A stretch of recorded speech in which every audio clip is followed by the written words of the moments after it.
We know what that. Check now, we move on to it. What does that say?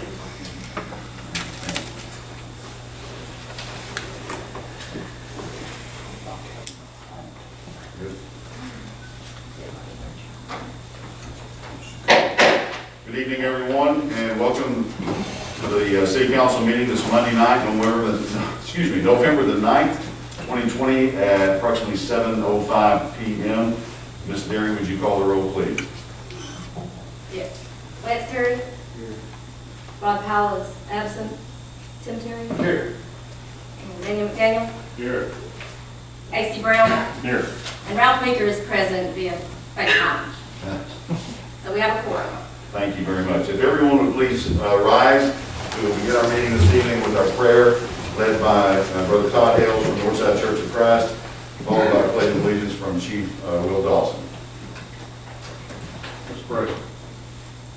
Our loving and merciful Heavenly Father, this evening we express our thanks to you as this meeting begins for this wonderful community in which we live. Father, we're so thankful for the families who are here, the businesses who are here. We're thankful for the school, the teachers. We're thankful for all who contribute so well to this community. Father, we're thankful for our city government. We're thankful for all who labor every day to make this city the best it can be.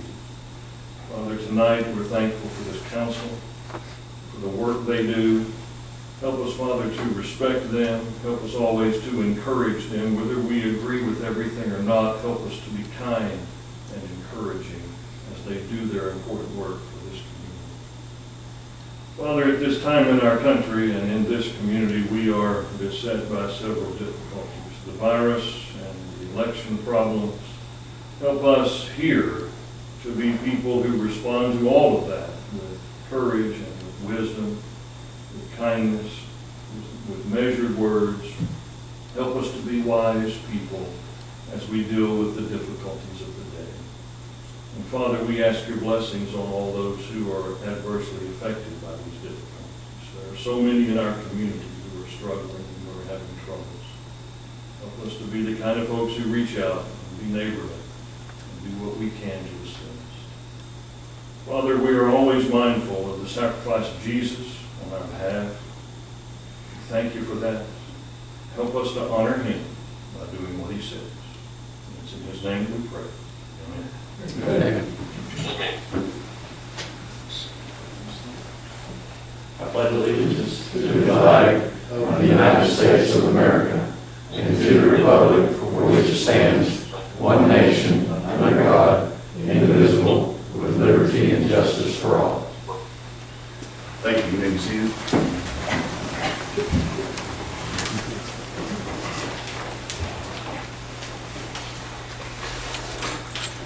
At this time, I would ask council to consider approving the minutes for the October 5th regular council meeting and also the October 14th special call meeting. So moved. Second.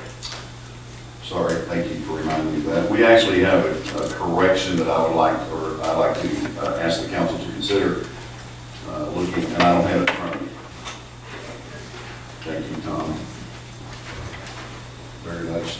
Ms. Derry has done, as she always does, a fantastic job, great job of recording the minutes, and there are many minutes to record.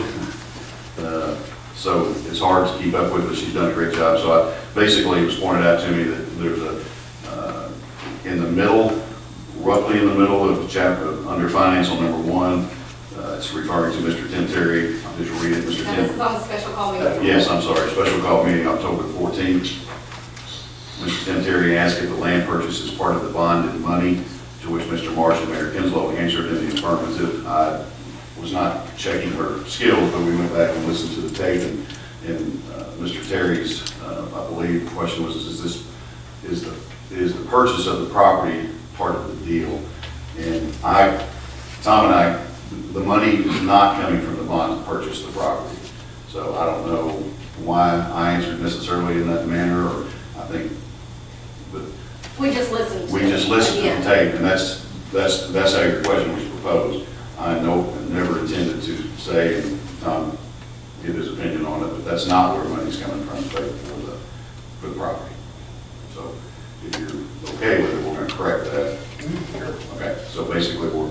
delete that section, that sentence, is that, Yeah, you can ask me to remove it because it's misleading, okay, that's what I would, if everybody wants yeah, it to be. make.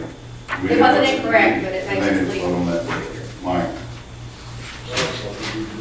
remove, okay.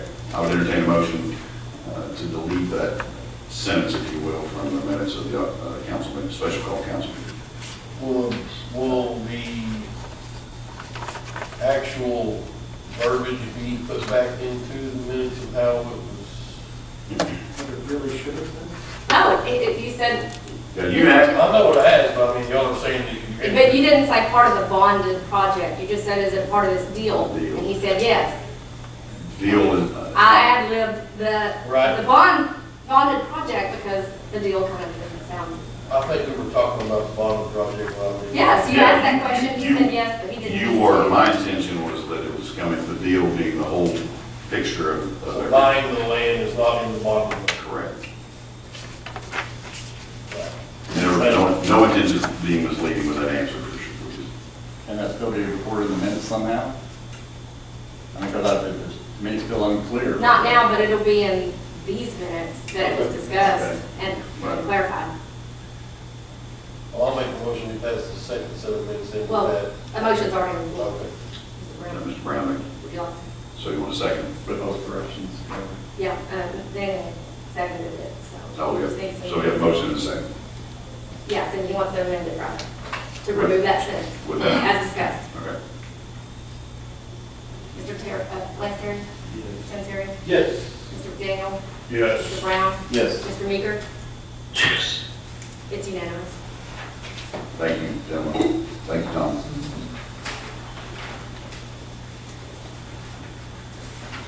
We have a bid opening at this time. Mr. Jeremy Short, I believe, is here to do that for us.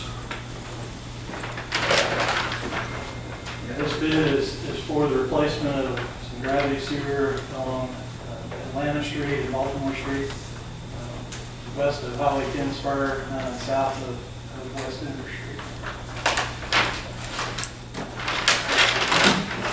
We only received, we had 3 plan holders, but we only received 1 bid.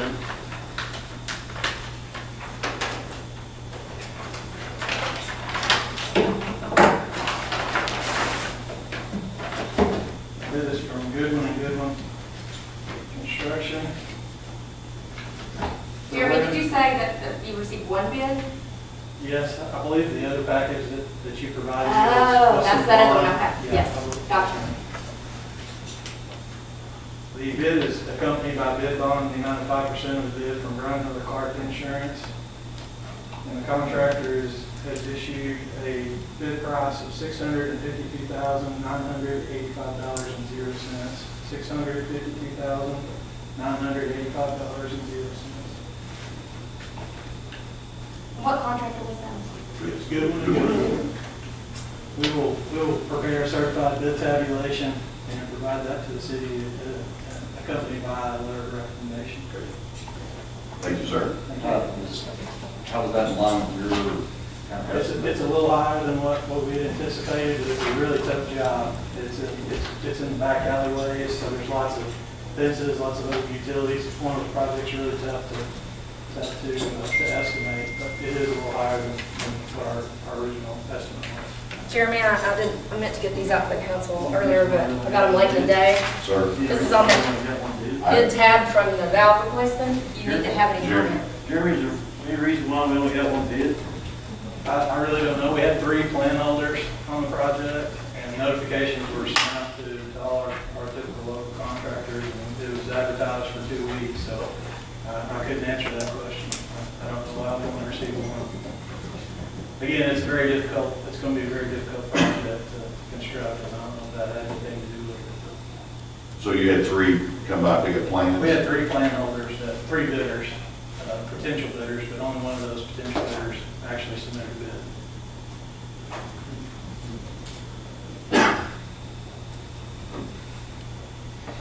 All right. Any other questions for Jeremy? Thanks, sir. I did not have 20. That's for a bid opening that was done on valve replacement, sewer plant or? Yes, so what Ms. Derry passed out is a certified bid calculation from a bid that we also recently opened for the replacement of 2 8-inch gate valves at the wastewater treatment facility. Those gate valves are anywhere from 17 to 18 feet deep and in close proximity to existing wastewater treatment plant structures. And so we're going to have a lot of existing utilities there to deal with, and we'll have to get in there to, to change the flow process while we replace those valves. The stems and the mechanism on those valves are stopped operating, so we've got to completely replace those. So is that low bid the one that was about $100,000? Yes, it was 100, I believe it was, I remember 140. 131, Yeah, that was my estimate. 149 was the low bid, and that was also a good one. Thank you.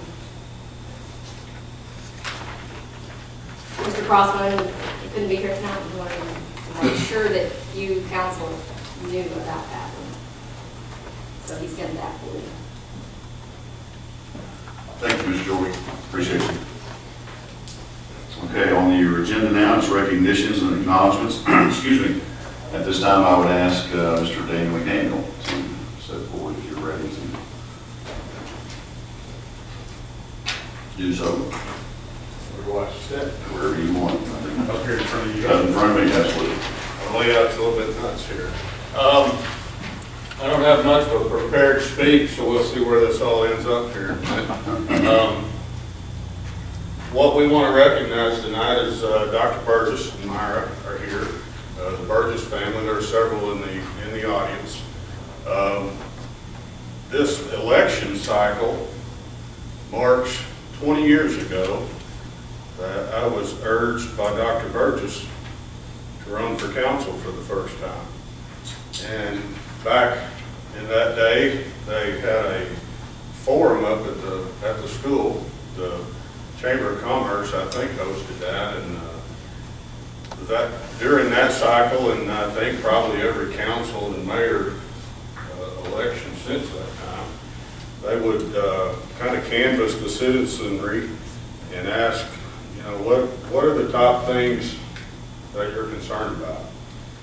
And then, for many years thereafter, traffic and water were number 1 and number 2.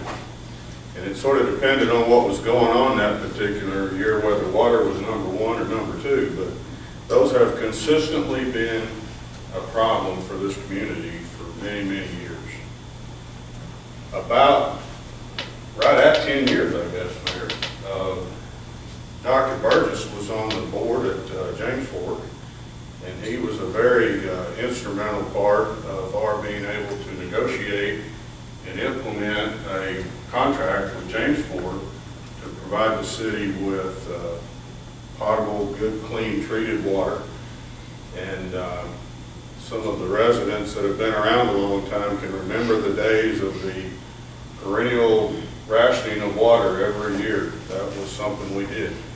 And by and large, those problems went away when we signed a 20-year contract with James Fork to provide us with treated water. We've had problems with, as of late, we've had some issues with the quality, but I think in a growing city like this, dealing with infrastructure and dealing with those things are to be expected, and that's why we're here, to deal with those things. But, the point is, Dr. Burgess was very instrumental in making that happen. And then the second thing, of course, is traffic. Traffic has been a problem for a long, long time. We've got our topography, I guess, in this community. There's a hill or a creek or something everywhere you go.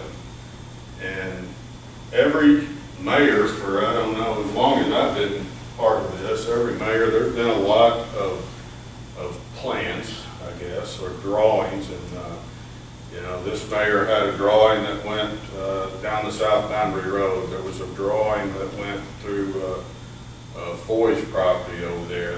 There was an option one time to build a bridge over 96 and widen Denver Street. I don't know how many ideas there have been over the years, but the one thing that was always missing with those is there was no action plan behind them.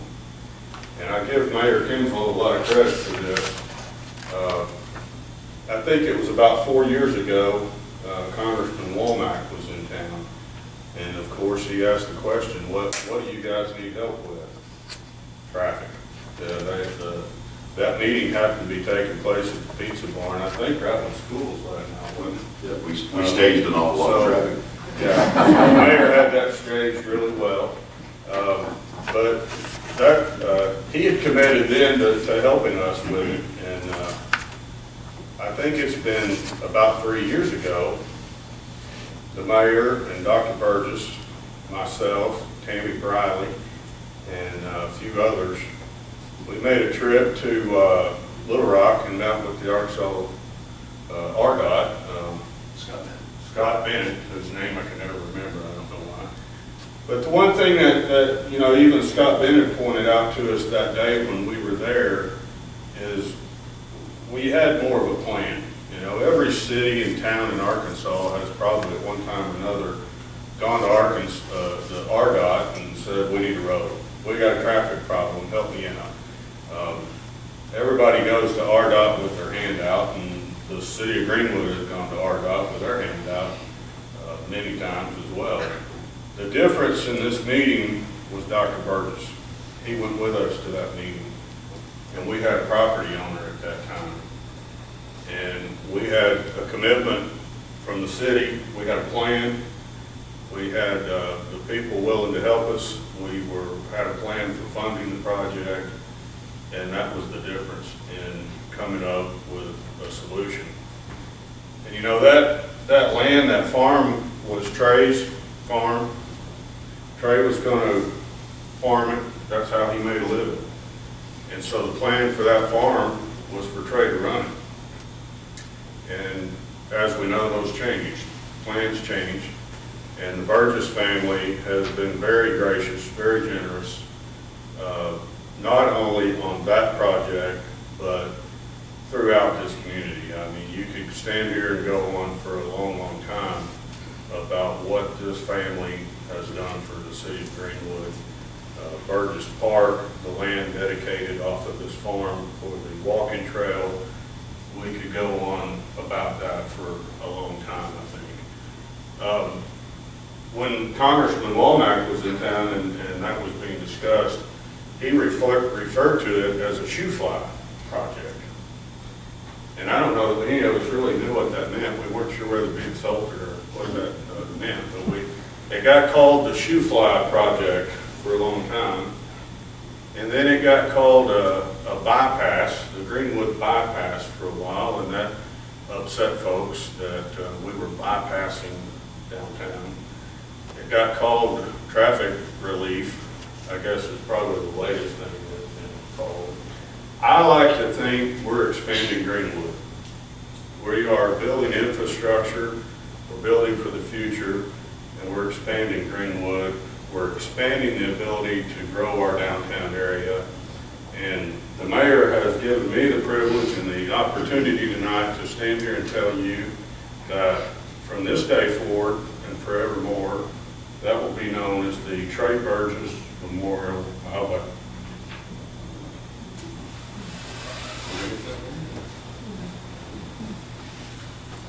Trey has been a big part of this community. Again, the Burgess family's been a big part. I'm going to tell you one story, and then I'll let this guy, Doug Kinslow, talk to you. Shortly after Trey passed away, I got a call from Doc one day, asked me to come over to the house, and he had several pair of boots that belonged to Trey. And he said that he wanted me to have them, and he thought Trey would want me to have them. And I was thankful about that. I was honored to get them. I did know, though, however, that nobody else in the family could wear the boots. So I was the lucky guy. That's a pair of Trey's boots I have on right now. And at about every meeting, I was appointed, as you know, again, at the urging of Dr. Burgess and the vote of these gentlemen here to fill Trey's position on this council. And I have I think at every regular meeting since, I've worn a pair of trade boots. And they remind me of why I'm here, who I represent, and the shoes I was asked to fill. And I just want to say thank you to Dr. Burgess and Myra, to the entire family, for what you've meant to me through all these years, and for certainly the city is thankful to you for what you've meant to the city. Mayor Kinslow.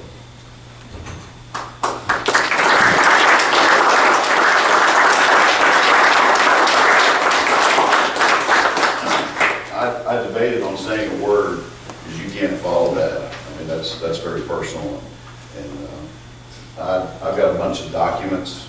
I'm already teared up. I've got a lot of documents that I was going to share with you, just to tell you about the process of how this has happened, where we are, why we are where we are today. They're all from RDOT, and it's about what this council has approved to move forward with the project. But it all boils down to what Daniel has said. This family, there's a lot of giving people in Greenwood, Arkansas, but there's nobody more giving than the Burgess family. And that's from quarterbacks, awesome sports folks, business people, just who you are. Dr. Burgess comes to my office. I'd sit with him, talk with him for hours. So he is the EF. Those of you that are old enough, when E.F. Hutton spoke, people listen.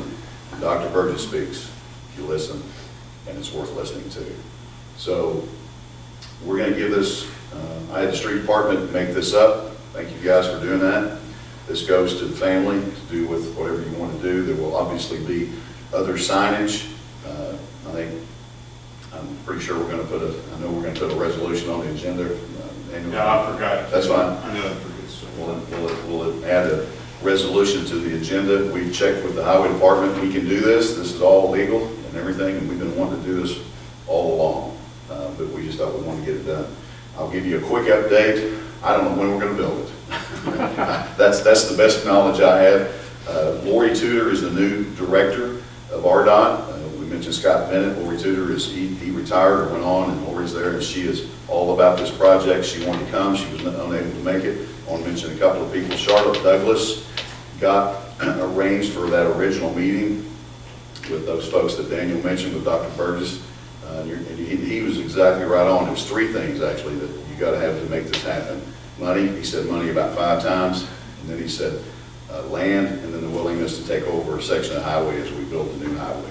Council graciously looked at all these things and said, let's move on this. Traffic relief is the right term. We like that term, but it's also /safety. And as this family continues to give, it's again, this project is about the traffic relief and the safety of getting over and back and forth from the east side of town. So it's a huge project. Hopefully we can dig some dirt here in a year or two. And that's being a little bit out on the edge. I may be stressing a little bit, but it's going to happen. The voters back in December of 2010, 19, I'm sorry, yeah, on the 10th of December 2019, passed a bond issue to get our $5 million to go toward the price of this thing. And back then it was $26 million. Who knows what it's going to cost when we get ready to build it, but our part is locked in at $5 million. So, sir? We close on the bond. Close on the bond. So a year later, we're finally closing on the bond. So things take time. But I don't want to take away from anything Daniel said. I now wish I hadn't even got up here, because what he said was the most important thing, is that Trey was a good friend of mine also. I see him out in the pasture all the time, you know. So anyway, we love the Burgess family. I don't know what else to say. Thank you all. We want you to have this signed. And here is a copy of the resolution for them. And a copy of the resolution. Dr. Burgess, would you like to speak, or anybody else in the family? Get a picture of that after that? Yeah. Can we get? I'm gonna put my mask on. Would all the family come up and get a picture?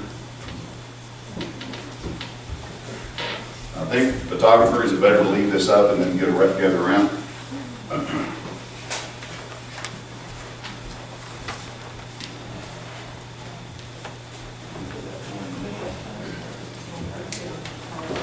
Ma'am? There you go.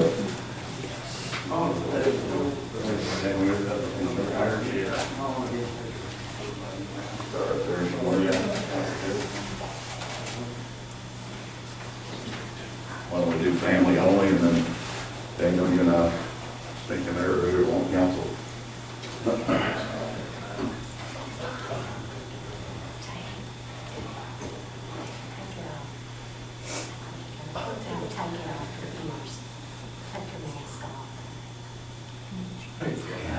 We ever thought we'd be worried about a mask, right?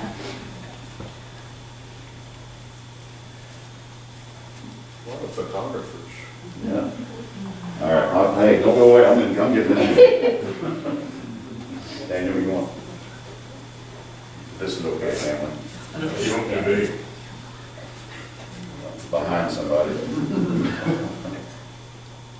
Oh, I'm sorry. No, you can leave yours on. I should leave on. Thank you.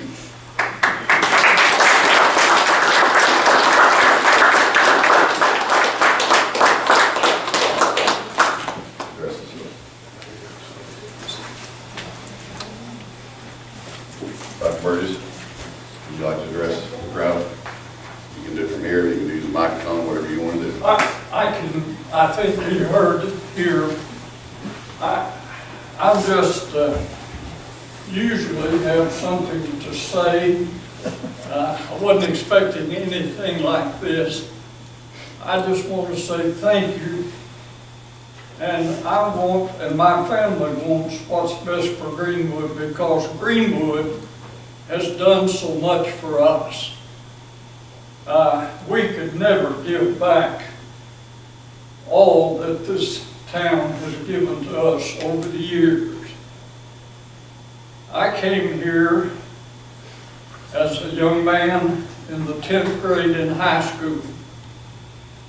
My mother had cancer, and we moved here because she had gone to old Dr. Hall. Some of you here would remember Dr. Hall, an old medical doctor, and he was so good and kind to her. And my dad moved us here. And we have just been helped by this community time after time after time. And we could never give back to the community for all that you've done for us. And I hope that this is good for Greenwood. I want what's best, and I know you do too. And I kind of believe that it'll work. Thank you, Daniel, for those good words. I just couldn't help but break up there. And I want to say thank you, and thank you to this lovely little community. Thank you.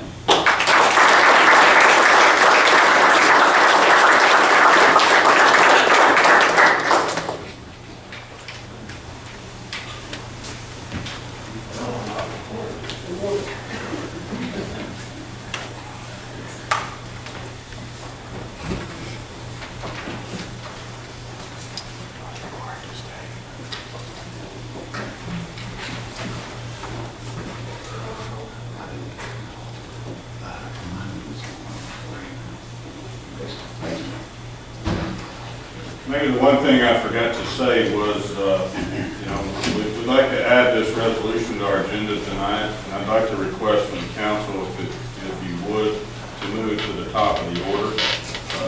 We could address that while the family's here.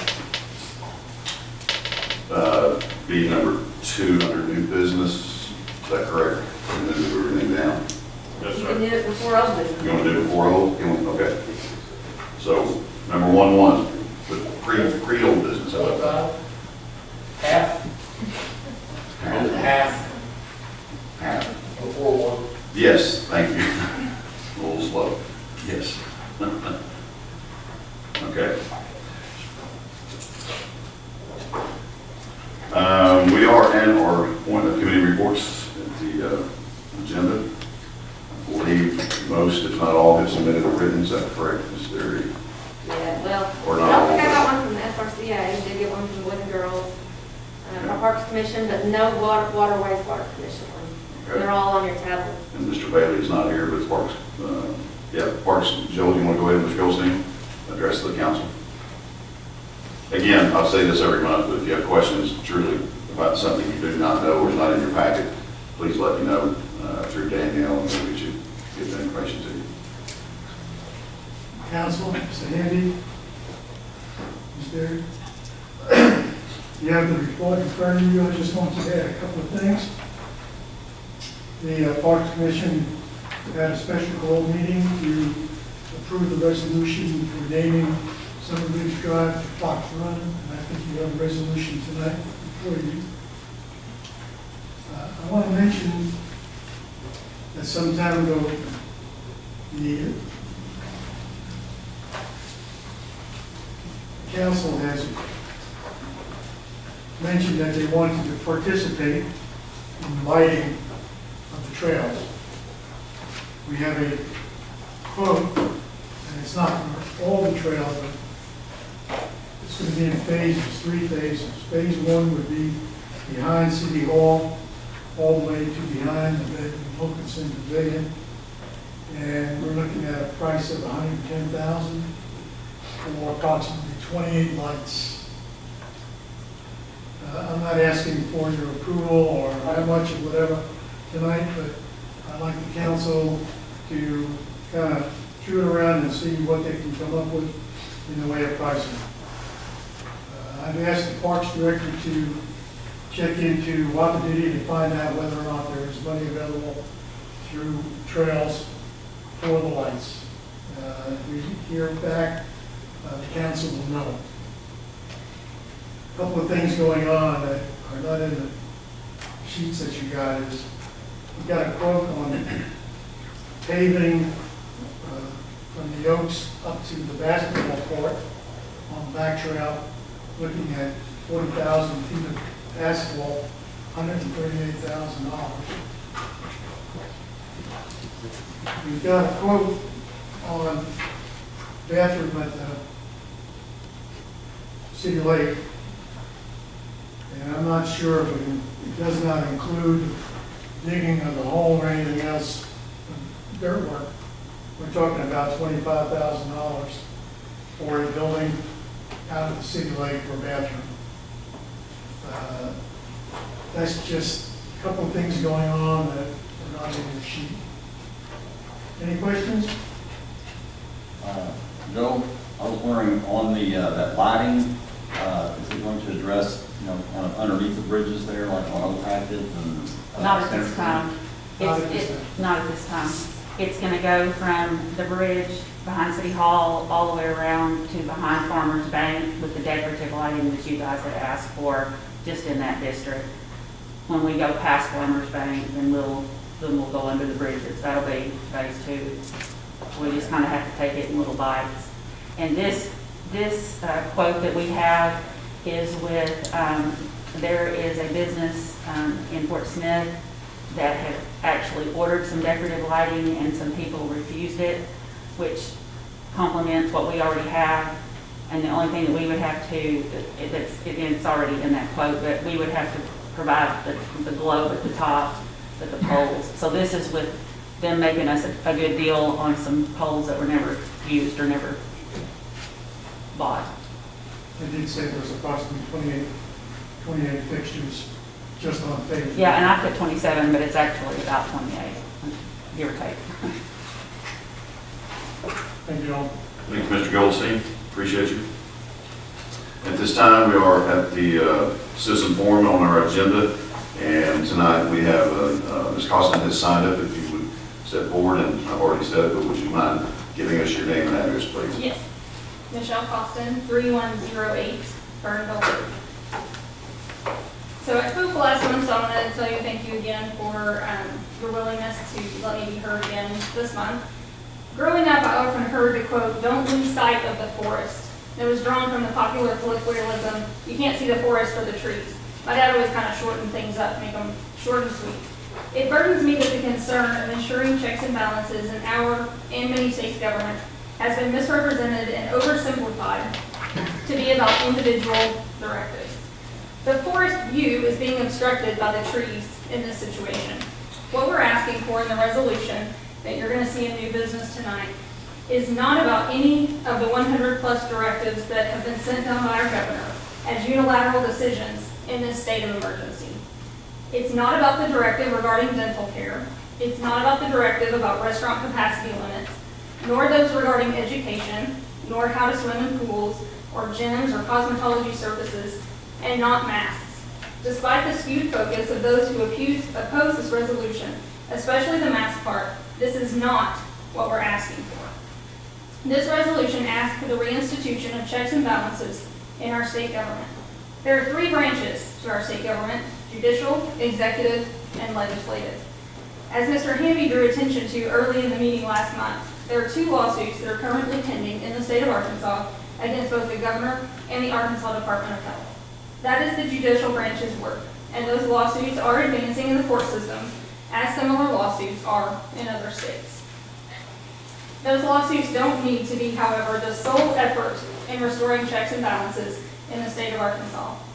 The governor is the head of the executive branch, and the executive branch's job is not to create laws, rather to enforce laws that are enacted by the legislative branch. The legislative branch, however, is being excluded from doing the job those people were elected to do. This resolution's goal is to reestablish representative government and the checks and balances that are inherent to our republic. Please do not be distracted by discussion about specific individual directives. Let's speak to the restoration of the 3 branches of state government. Thank you. This time we'll have our financial report, Mr. Marsh. Okay, you should have them. They should be on your tablets, I believe. Okay. The only thing I want to point out, to be kind of short and sweet about this, is that we did get our numbers for October's collections. It was collections for the August and September period of time. The receipts that we got in October were 15.3% cumulative growth that we've achieved. That is slightly lower than the previous month, where we were cumulative 15.6. So we dropped 0.3% in our city sales and use tax collections. What that's telling me, if you look at, there's a graph on page 3 of your report. What that's showing is that we've pretty much apexed the bell curve and are on our way back down to normal. Normal is going to be somewhere, because we're doing budgets right now, projecting somewhere in the neighborhood of about 7 to 9%. A lot of that 7 to 9% growth, which is where we think that next year's projection will be as far as revenue, is from online sales, and that seems to be the pattern. So what we're looking at right now is this being the anomaly period, and we're kind of flattening back out to where we'll probably end up being. Normally we get about a 3.5% growth rate year over year in city sales and use tax historically. Right now we're looking at to be about 7 to 9%. So I'm still working on the budget's projections for revenues, and it looks like we're going to be somewhere in that 7 to 9% growth projection for next year. As far as the county sales tax is concerned, we are experiencing still a little bit higher than we normally have as far as our historical is concerned. We're usually right at or under 2% growth county sales tax. We're at 4.8%. Last year at this time we were at a cumulative growth for the same period of 1%. So we're 3.8% above in the county side. We are looking at a little bit more of a flattening now, so I'm anticipating that to be coming down more in line to where we think the growth will end up for the year. We're right now projecting in our budgets about a 2% growth next year in county sales tax. And then the last thing I show you is the A&P tax collections, as we showed that we're getting back down to what would be a normal activity period for our prepared food tax that comes in from our restaurants and fast food. We did have a little bit of a jump, but right now, cumulative for the year, we're sitting right between 10 and 11% growth. And that had a lot to do with the COVID period where we had a major increase. So the graph is there. You see we're 11.6% right now actual to actual, and we're 14% actual to budget as far as an increase for A&P. And that relates to monies that is available to be granted out by the A&P Commission, as well as parks. Some additional information to point out when you go through your financials would be on page 21, the capital spend that we have to capital budget for the 10-month period ending 10/31. We have spent $1.3 million on $3.6 million budget. A lot of that had to do with the fact that during the COVID period, we did stop or slow down some of our discretionary spending and not critical infrastructure spend. But that is only 36.41% of the capital spend that was budgeted. So I am telling you that I am seeing in the budgets that are being turned into me and a lot of carryover costs, a lot of carryover projects that have previously been approved, and you will start seeing those when you do your budget reviews in the budgets to pick up that spend that has been delayed. It's not going to be abandoned, they're going to be delayed. So there will be that pickup of that capital spend in 2021 in the budgets. Also, you'll look at the cash flow statement. Right now, for the month of October, we had a net increase in cash of $323,000. And our year-to-date, January through October, we have a net increase in cash for the year of $886,000, a little bit over our $750,000. So when you go to the fund balance report, the last 2 pages of the report that you have, page 24 shows that we had a December 31st, 2020 budgeted all-in fund balance for the city of $9.8 million. Right now we're sitting at $12.7 million, which is a $2.9 million variance increase. And when you look at what that does, as far as where we were supposed to be last year at this time, and we can just go back, we budgeted fund balance to be, back to this, $11.8 million at the beginning of 12/31/2019. So when you look at where we were coming into 2020 and where we budgeted to be at the end of 2020, we were going to deplete nearly $2 million of our existing fund balance. We've increased it $2.9 million, so we have almost a $6 million or $5 million rather increase in our fund balance in just this year. And like I said, there's a lot of carryover in the budgets to pick up that slack because a lot of the projects you'll see are going on now. The engineering is being done. You're going to see a lot more bids come in. You're going to see a lot more projects being tackled. It's starting to pick up now. A lot of the engineering costs are now coming in.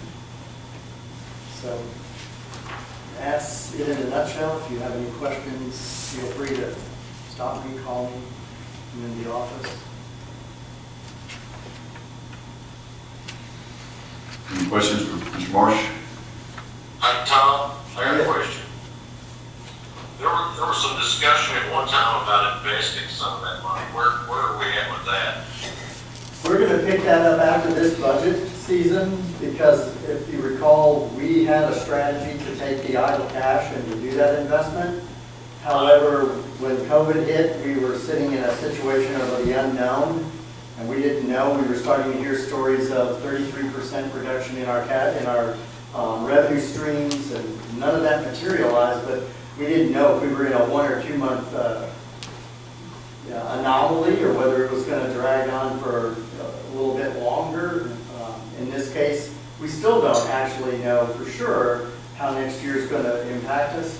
So we're entering 2021 to see what the cash is going to be looking like after the projects are budgeted so that we can redetermine in 2021 what the idle cash is. And once we know that, then we'll know how much money we can put into treasury bills. And that's another thing that stopped us. The markets went crazy right after COVID and the shutdowns happened. And with this election year and the uncertainty we have about what's going to happen with the potential new administration, we don't know whether there'll be another shutdown. We don't know how the economy's going to go. We don't know how the markets are going to react. So right now, we're kind of keeping our money in the pillowcase, if you will. So on this budget cycle, are we still looking at budgeting at that 3.5% growth increase? No, our city sales and use tax and our county sales tax accounts for 53% of all the revenues that come into the city that we rely on. Right now, we're looking at about a 7 to 9% budgeted increase in our city sales and use tax, and about a 2, maybe 2.5, depends on how we end up in county, growth in county sales tax. We're not going to budget flat. If I budgeted flat, we'd be over budgeting.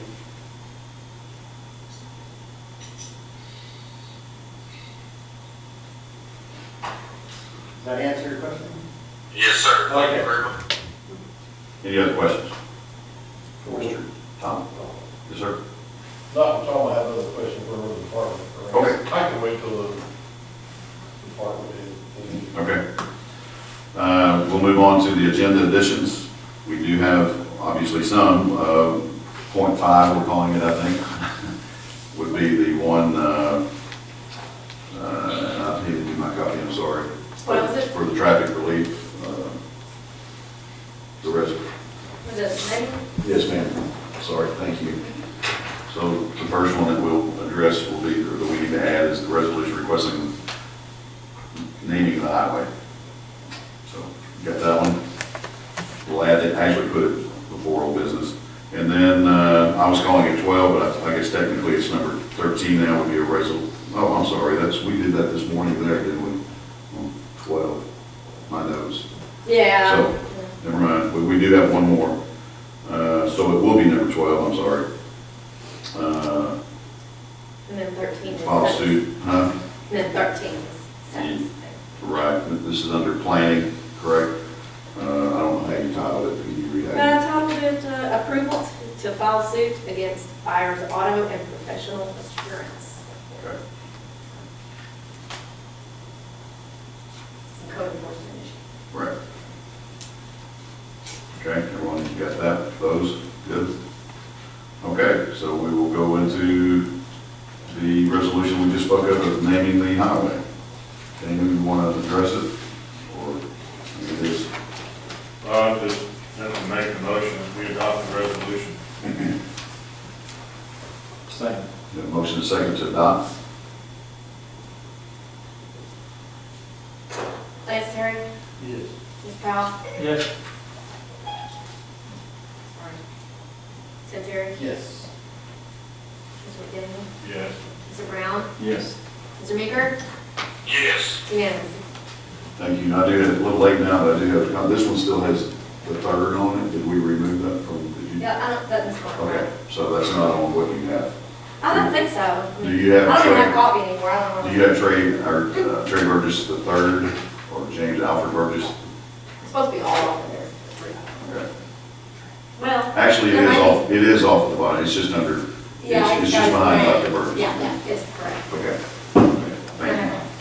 Thank you. Thank you. Yes, sorry. Is that one? Yep. Okay. Planning Department, old business ordinance repealing ordinance number 10-13, establishing building permit fees, second reading. Thank you. Mayor, Council, Ms. Terry. This is second reading for the proposed ordinance repealing 1013. There have been some changes since the first reading. You'll notice at the bottom of the first page, the original modifications are highlighted in yellow, and the changes are in a dark green. On page 3, one of the changes was the special hauling permit.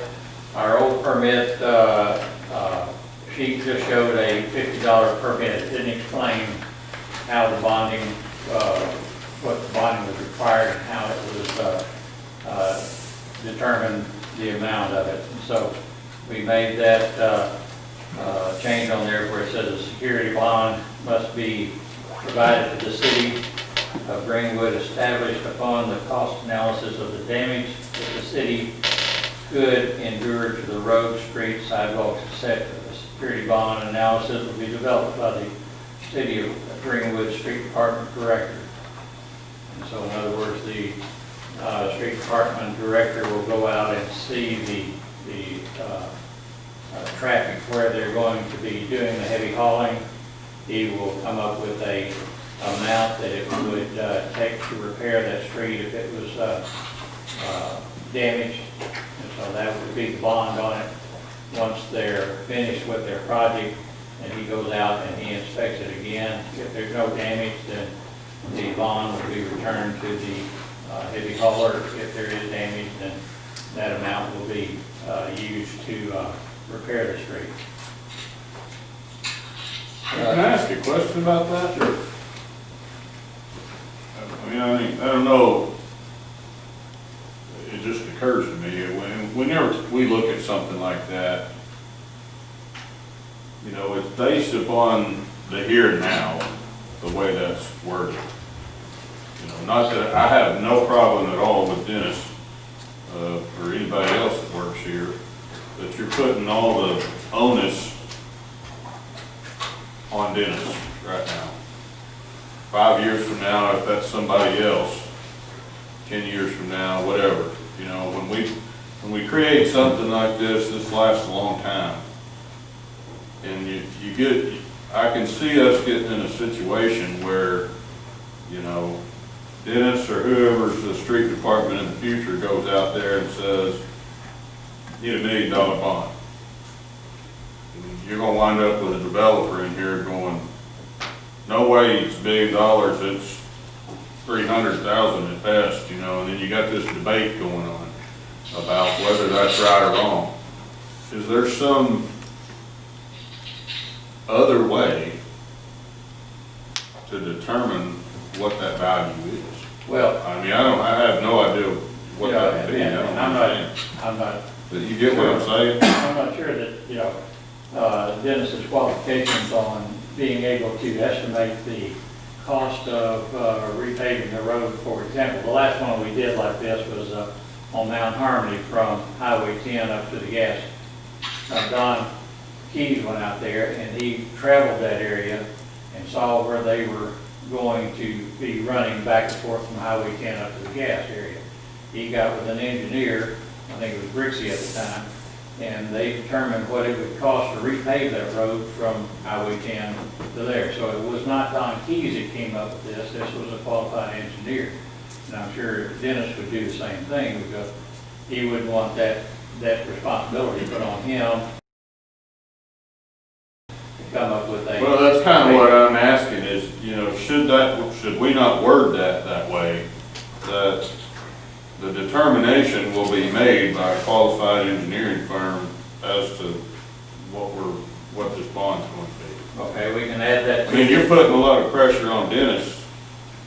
Well, I mean, Dennis you know, does this all the time with any of his projects. I mean, Dennis doesn't go out and come up with a price for a project. He works with Jeremy Shores and things like this, and he comes up with a project. Jeremy Shores makes all of us kind of look a lot smarter than what we are. And, you know, that we depend on our engineers for answers like that. But if you would like to put that in there, the notation that the street department and a qualified engineer, that would be easy. You know, you could just simply add right to the end of that sentence that you have in coordination with a qualified engineering firm. Sure, we can do that. So what part is that in? Pardon? The special hauling permit? Yeah, it's the last sentence on special hauling permit. The bottom line says Greenwood Street Department Director in coordination with a qualified engineer. Okay. All right. Which helps protect, I mean, you know, that protects the street department there. Second item down there, I'm going to call that solar panels. Seth came up with a real good word for it, but that's solar panels. And this is according to the other cities permitting. They charge $25 for the first panel, and then for the first $1,000, and then $2 for each additional $1,000, and or fraction thereof. And you're saying this is it's similar to other? Yeah, you know, and we're seeing more and more solar panels come up on top of houses and all this. They have to be hooked into the electrical system, and so therefore we should permit them, because that way we know that they're going to be inspected. That's what this is for. I was just wondering why, you know, is it really different from the swimming pool fee? I mean, you know, one is still says $25 for the first 1,000, and on the pool it says $5 for each additional, and on solar panels it's just $2. Swimming pool has one connection basically, and these would have multiple connections. And so it seemed like it would be at least up there to $5, you know. We try to emulate, you know, what Fort Smith is doing and other communities, so that we don't get hit with the thing that we're trying to run out of business. Sonny, Yes, Don's charged me permits for gates, for security gates, blocking property. Where is that in here? I don't know. I would have to check. So he did come up with a fee for. And I've been trying to think of what it was. I had to look at the receipt. But either 25 or 50. I will check Rod and see where that was. Just need to add it if it's not. Okay. So it's clear. Or cut me. You know, It was never a requirement, just so you know. You know, we've got the electrical permit fee where we have the electrical outlet opening of $10. I don't know what your permit was. I think it was 25. It may have been 50. Yeah. I'll find out, Rod. And I'm not complaining about the price. You just need it in here so it's spelled out. Okay. All right, the last item was for fire sprinklers. Seth looked at what other communities are doing for sprinkler systems. We're going to start seeing more and more of those used. The pricing seems to be getting better for builders, and especially in areas where we kind of suffer from pressure problems if we're using James Fork or so this is, we want to add this, and it's the fire sprinkler permit fee, and it's based on the number of sprinkler heads in the house. Is that per head or per category? Per head. I would over-explain that again. I mean, when I look at that, that's not clear to me whether it's. It says number of fire sprinkler heads. So is it, do I owe you $10 because I got 9, or I owe you $90? 1 to 10, you owe $10. Period. Period. Okay. That's not clear to me when I glance at it, but that's, I mean, just Well, so. can you come up with some verbiage that will make it more? No, I think that's okay. I mean, if it was gonna be each, you'd certainly want to explain that. All right. But that's the changes that we've made on that. I appreciate a approval for a second reading, so. Well, I'd like to go back to the solar panels. I'm pretty dumb, Daniel, but I can figure that out. Good? I mean, that's pretty cut and dry. I mean, I can be fair. I agree.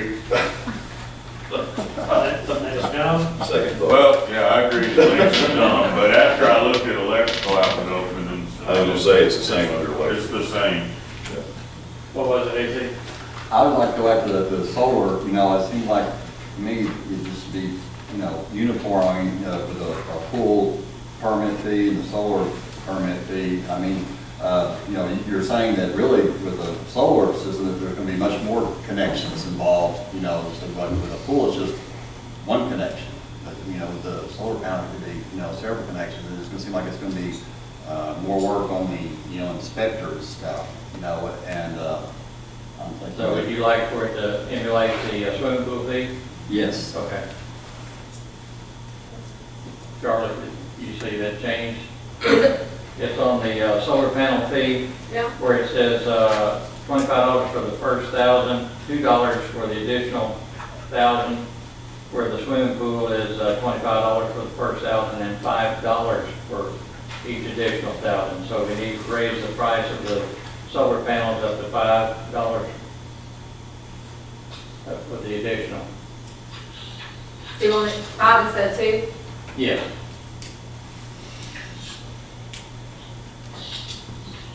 And I don't know, I mean, Ron and Dennis might know more about this, but are there, I mean, requirements on the solar installers that, you know, like, you know, they have to be, you know, bonded or have to have so much, you know, certifications or whatever, you know, or I think it's going to be any guy? Sure, they would have to have the same bonding as a electrician or plumber or any other contractor.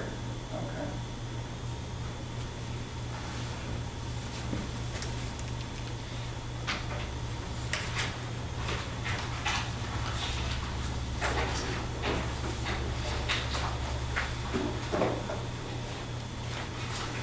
I make a motion that we adopt the ordinance by title only for the second reading.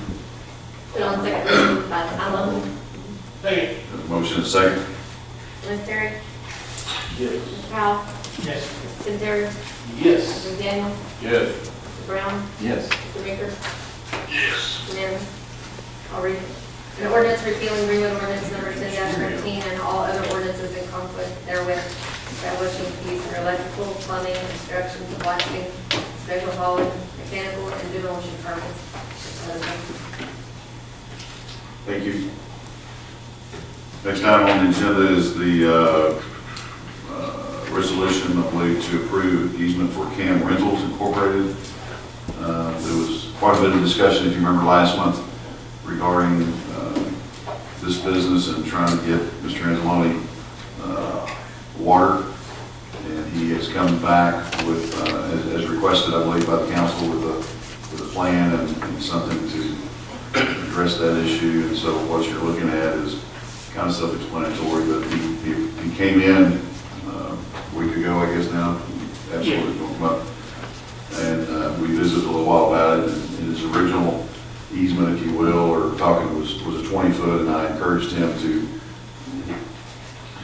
I think this is real simple to explain, I'll try not to mess it up, and you probably do better than I can. There's an existing 15-foot easement, utility easement, out on the property where the fire station number 3 is to be located. It's between James Fork Water and our property. Yes, sir. And it's 15 feet. So what his read kind of as a 20-foot easement, I encouraged him to add, he only needs 5 foot to put a water line in to go from his property, everybody knows where that lies, through our property, or the fire department purchased. So I encouraged him to make that a 5-foot easement, and this is why this reads as such, to put that water line in so we can get James Fork water. That's in a nutshell. You may have more to add And to we're that. going to give you a 20-foot easement on my property also. Right. And on the frontage for it. Sewer. We're gonna go with it. That later on, I think I'm gonna encourage us to look at that as a utility easement, because I've been told that sometimes when you name it specific something, that's what it's got to be. And so we'll look at that later. But we're appreciative, obviously, of the offer of the trade-off here, I guess. Can we go ahead and alter that right now and just say utility? Well, no, we're referring to what he would be giving us at a later date on the front of his property. This easement is a very specific water line easement to be used only for that. There's a gas easement already there. The gas easement is referred to here as an existing utility easement. Right. The 15 foot is already there. It belongs to the gas company. I think it's listed as a utility easement with the gas company, I believe. So the 5-foot easement that he's requesting is to be named specifically a water line easement, because that's what he's going to use it for. We were talking, the other one that he's talking about is what he's going to offer us at a later date. Okay, I have a question.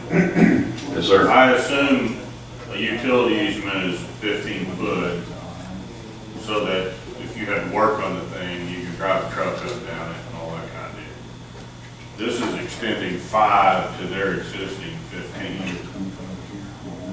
No problem as far as, I mean, if you gotta run a track go down through there and work on the water line, do you have to go get permission from the gas company, or how does that work? I believe if you're digging in that easement, I don't have that easement in front of me, we don't have it. I mean, if they came back and said, no, you can't be on my easement, well, you can't run a track go down 5 feet. So, I mean, Yep. I don't know how that works. You can be on the, I think you- easements, you own, whether, like my easement on mine, I own the property. I can do whatever I want on that property. The only thing I can't do is build something on top. Right. So the 15's already in your property? Well, no. No, it's on our property. It's on their property. Right. It's on our property. That's what I'm getting at. It's between the buildings out there and OEI. I think what he's saying is, and I would agree with this, and I'm not an easement specialist, but getting on an easement is different than putting a building on it or digging in it. Yeah, if he goes It's over not- there and starts it's not- digging and Stuart says, you can't drive your tractor on my grass, Well, obviously, I think stay on your 5 feet. then I'll take the chief and we'll talk in the office. But it's not a no trespassing sign, it's just an easement where you can't. I mean, it may be fine. Yeah, no, I understand. Did I hear you say we're running James Fork water or Greenwood water? We failed at trying to get him, in my opinion. So he is going to get James Fork water at, what's the road? Mount Zion. Mount Zion, thank you. At their rate, our rate, who's water meter? Their water meter. And we're not giving James Fork the easement, we'll be giving Mr. Anzalone the easement. Can we not give 5 feet of the already 15 feet that we already given? No. If we keep giving easements, eventually you run out of property. Absolutely, but we're talking 5 more feet, 20 feet. We're not. We originally talked about a 20-foot easement. Right. And then you were gonna give me 20, I was gonna give you 20. So that 5 feet is still in that original 20. And so your end is 20 feet along the Highway 71. Yes. Now, All the way to 530 feet or Pumping a something. hole out there then? Is that, are they doing something out there? Us? Yeah, they're digging under the highway right now. Oh, I'm sorry, yes, the water sewer. Yeah, they're, yes. I actually did not know that had commenced. They're already done. They already, What? the hole's all the way underneath. I like the reports I get. They told me, You should be the mayor. they told me to report to you this No, I evening. appreciate you. I'm talking about from my department, it's saying. Sorry. He's on the or digital. The I'm just right there. I knew we've been trying to get it done, and I finally just quit asking, so maybe that's why I don't know. I guess the only drawback, and I don't have a problem with it, but is his part of the easement. I mean, do we have anything yet in writing? I mean, I'm not saying that, it's gonna happen maybe in the next 5 minutes, but you know what I'm saying? I mean, that way we have that guaranteed so that. Is the front easement? Yes. We do not have that in writing, I don't. All you, if you get it drawn up, Cameron will sign it. I mean, that's all I'm saying, just, hey, this is 2020. I'm Sure. I'm just saying, I don't have a problem with anything we're doing, I just want to make sure that, I have stranger not, things have happened. I had not pursued that so much as because I know the council hadn't really, I know we've been discussed, so if he's ready to get it signed, we're prepared to have it. I mean, I just think it would be. I don't think Andy's a jayhawker. No. I totally agree, that's why I was not. But I agree with you, Lance. Yes, this needs to be. Well, he, obviously, everybody needs to get stuff signed, that's the reason he's here to get this signed, so. Same difference. I just think we got. We That way we just clear it up that way, he can go about his business and then we don't have to worry about it, because. If you're okay, we can probably have that next day or two. Yeah, when you just let me know, and I'll come and we'll sign them together. Okay. But you're saying we're going to go back and later on and make that, instead of just a water line, find a whole 20-foot utility easement? No, not this one. No. Not this one. No, The new one will be a what he utility. gives us. We get. We're we're getting 20 for 5. Okay. So, D, correct? yes, sir. So, perfect for that. Kind of like coming up with $5 million for a $30 million highway project. That's my only deal. I just think we get that little bit of paperwork, we're good. I'm good with it, so I'll make a motion and we roll with it. Second. Have a motion and a second to pass the resolution as is. Is that correct? Lance Terry, Yes. Mr. Powell, Yes. Jim Terry. Yes. Mr. Daniel, Yes. Mr. Brown, Yes. Mr. Meeker, Yes. unanimous. Thank you, sir. Thank you, guys. It helps when you bring the boss with you. See how it works? Oh, and information about your tunnel too. Thank you. I appreciate that. Thank you, guys. And I'll contact you tomorrow. Yes. We'll get together. Perfect. Thank you very much. Bye-bye. Next item is finance resolution to amend budget for utility billing software upgrade. It's number 3 in your packet. I'm not sure how much that was disclosed, but at the Water Sewer Commission, they investigated purchasing new software for their utility billing, and the cost was $36,000. The software is a homegrown, basically built and developed to the city specifications. The cost is estimated to be $36,000 for the software to be developed and deployed. There is some need to fund anywhere up to 50% in order to get the project rolling. This is an item that we need to amend the budget for. That's what this is doing. It's basically in the first whereas telling you that it's looking to more efficiently and effectively bill for the water, sewer, and ancillary services, which would be anything that's billed through the water department, such as sanitation. The current billing software that they are utilizing is a Windows-based Windows 7. It's not even upgraded to 10. They have no interest in doing so. RDS, the system they currently use. The software is right now on a computer that's not supported. The OS system is not supported. So there is a great need to have a new system that is more up to date. So we're asking in this resolution for the 2020 water office budget to increase line item 67610, which is capital expenditures, by $36,000, and provide funding from the city sales and use tax capital 122250, which is the checking account for city sales and use tax, water, sewer, the restricted fund, in order to accommodate the cost of the software. There will most likely be 50% of that spent in 2020, because it has to be deployed now. And then the other 50% will be carried over into the 2021 budget. Hey, Tom, Yes, who's in charge of the maintenance of this software? I know nothing about it other than the cost, but Tim was supposed to be here in order to answer these types of questions. Yeah, Tim he was not feeling well. He's had recent surgery. He was here this morning. We talked about him staying out there. He does not need to be, he doesn't need to catch a cold because of his surgery or anything. Right. So I encouraged him to stay home, although he is ready by his phone. If you have specific questions, and we can call him on that. Would you like for us to do that?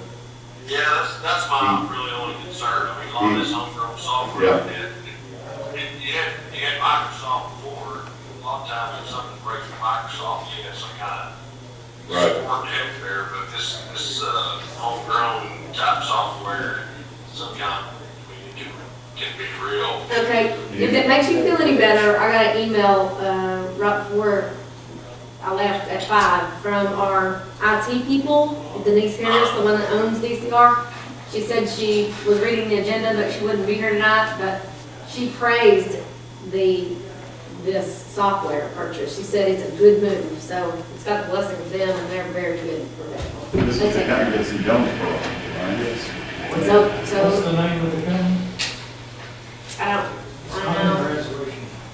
And I can't access the email because it's on my face. You mean, when we go ahead and call Tim and see if I can get him on the line? Anyways, I felt really good when Denise said Are that. you asking about the total of the house? This is through Denise? No, but she works with that company. Tim, Yes. I've got you on speakerphone with half the city of Greenwood. It'll be nice. We're obviously the council room, so, Closer to your mic. I'm sorry. There's a specific question from Councilman Meeker. I believe it's the maintenance of the software, is that correct? Yes, sir. Who's in charge of the maintenance of the software? Yeah, there's a yearly charge, and there is with RBS, it's basically, with RBS, it's support, and RBS charges us about $3,000 a year. The maintenance charge for the software, for the new software CUSI is $36.85, I believe, and there's some other charges like for the robocalling, which is notification. So there are yearly charges. We estimate worst case scenario, if we had notifications like in the wall order and things like that, we made an estimate of roughly $6,000 a year, approximately. But there is all of those types of things. If that answers your question, is that the charges he's referring to? Councilman Meeker, you're just asking about basic maintenance of the software, correct? Yeah, if there's some kind of bug or something that goes wrong with the software, who's responsible for fixing that? Is there someone out there? I didn't really hear that. He says if there's a bug in the software, who's responsible for fixing that? I would imagine if there's a fault in that, they would be responsible, but there are yearly charges. Annual service agreement. So the annual service agreement or charges that you're seeing in the it's not necessarily listed here is what you're saying is the maintenance? Yeah, the total charge of the software is $30,000, and then we budgeted $6,000 because that's what we estimate worst case scenario yearly charge. There is some fee for setup, not for setup, for travel for the technicians to come down and do all the switch over.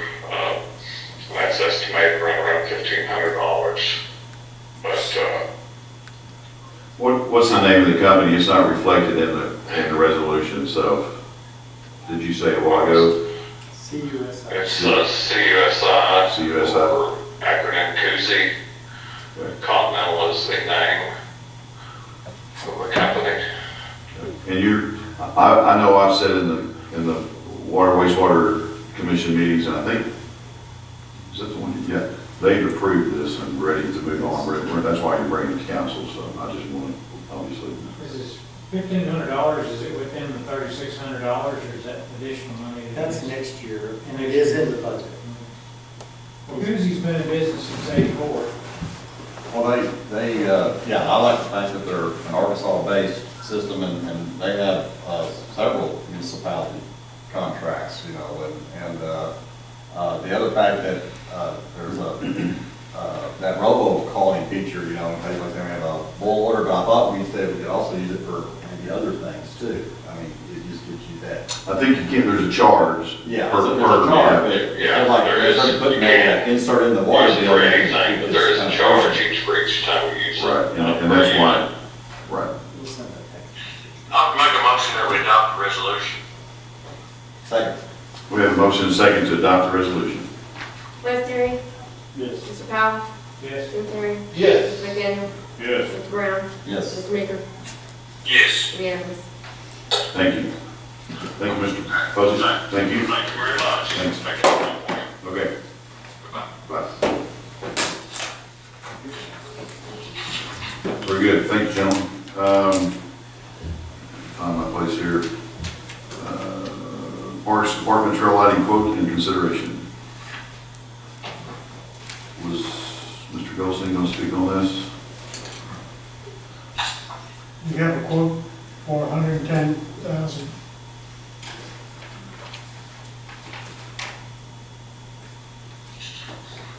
Was your intention just to bring it to their, it's not, you don't have a resolution or anything, you're just bringing it to I was just bringing it to everybody's attention, And this is what you spoke of you earlier. know, contemplate.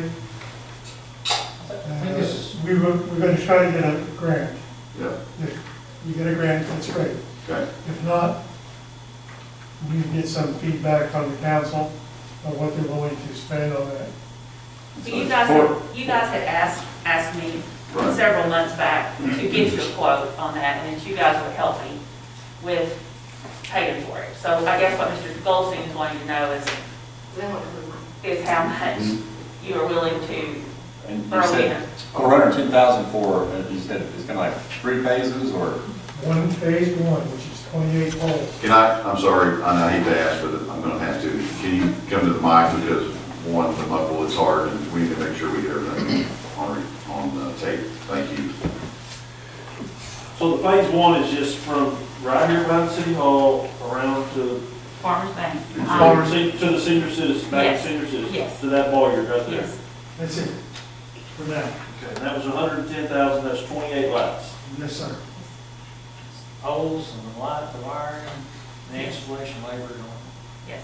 Minus- Turnkey deal. Yes, sir. Minus clothes, or did you say that? No, Oh, that no, is, everything you is, just, okay. I was just saying, that was Gotcha. just. So, you say there's a possibility of some grant money out there for this? Well, when I asked last year about that, she did not think so. The girl that I spoke with, can you hear me? Somewhat. The girl that I talked with last year at Wapatiti, she did not think that there would be a grant that was just per se for lighting. If we had done the lighting with the whole trail as a package when you got the grant for the trail originally, that should have been when that happened. But we're gonna look at it just to make sure there's nothing out there that we can get money for to do this. But I was just getting this quote because you guys had asked me to. And it's gonna have to be wanted the whole trail, but it's just gonna have to be in phases because it's so expensive. But this will be for the decorative lighting. You know, you ask for decorative lighting just here in the little historic district per slab. So they're gonna look like our lights that are out around the square. Do we have a copy of this? How long was that quote good for? Well, I asked, it's through Goodwin and Elliott Electric, and I said, well, will this be good through the first of the year? And they assured me that it would. They didn't give me like a time frame, but, you know. They do realize it's our budget. It is, and that's another reason I asked them to give it to me, and I was needing it for budget purposes. The red lights, poles installed. Are the parks, are they kind of wanting us to pay for all of it, or is the parks got to figure that they can? Well, We need to know so we can. so we're kind of need to know what you guys will do for us, so we can kind of. So we don't know if this is a half-half type deal, or. I threw the price out there to you guys, because you just asked me to, and you said you would help, but you did not. 110,000. So here it is at budget time, so I would ask y'all, and we'll do the same, because I know I'm one that asked several times about this, and the first time I got looked at like I was an idiot, but, if y'all do your budget, y'all could be figuring out maybe, say, hey, we'll come back, this is what we can throw at it, so we can kind of know too, you know what I'm saying, it's a catch-22. So we'll do our part. So do you want us to say 50/50? Yeah, let's right now for us, for me, because since budget purposes? I'm the one that asked about all this. I think you are. So I keep looking at you. Let's do the 50/50 and see where we're at. That'd be great. That's just what we needed to know. It's got to be done. I'm not opposed to it. It's got to be done. And that's what I wanted to hear, just a percentage So that you guys would be willing to do. So there's a general feeling that you want to go 50/50? Yeah, I'm just saying. Oppose that? Okay. I mean, let's start with that and see what it may work out to, be better or not, I don't know. So we have budget, we'll consider this during our budget proceedings. Okay, that's kind of what we. But we know now that we're looking at 55,000 to support that. Right. We can look and see where maybe we can. Sure. And that's just what I needed to know, because I'm one of the ones that hadn't got my budget to Tom yet. So, Yeah, well, obviously, the question will be asked and answered at a budget study session, and we need to do that, by the way, sometime tonight, don't let us forget about getting some dates down. So the question will be for us and the council, where is the other half coming from? General funds, just general? It would have to be general. So, But general department, because general funds is general and it encompasses departments, parks, police, fire, planning, animal control. So you're saying General these admin. budgets picking up the budget? General admin. we can take it from Stewart. well, who's not here? Water, sewer? Water's not here. Or we can take it from planning. Nobody's against these livestock, for sure. We need to get it worked out. I think, and compared to what we've been told in the past not to go into any of that, it was $8 billion. It couldn't be done, so. And Tammy said we got a deal on the day of the lighting. The poles, yes, the poles, yeah. Instead And of that gives you $8 here all the way to the bank.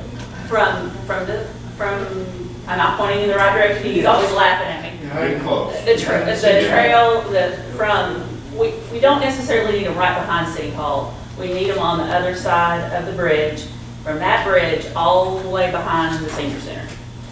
Do we have any idea how far apart they will be? They're about 70 to 80 feet apart. And we kind of measured that out. I mean, we don't want it to look like a landing strip, but we just want it to be, so, yeah. Actually, Mr. Goodwin had gone to the trail up in Fayetteville, and because I was going to, but he was headed that way for something to do in Fayetteville. And anyway, he kind of measured out their spacing, and it came out to be, give or take, 60, 70 feet.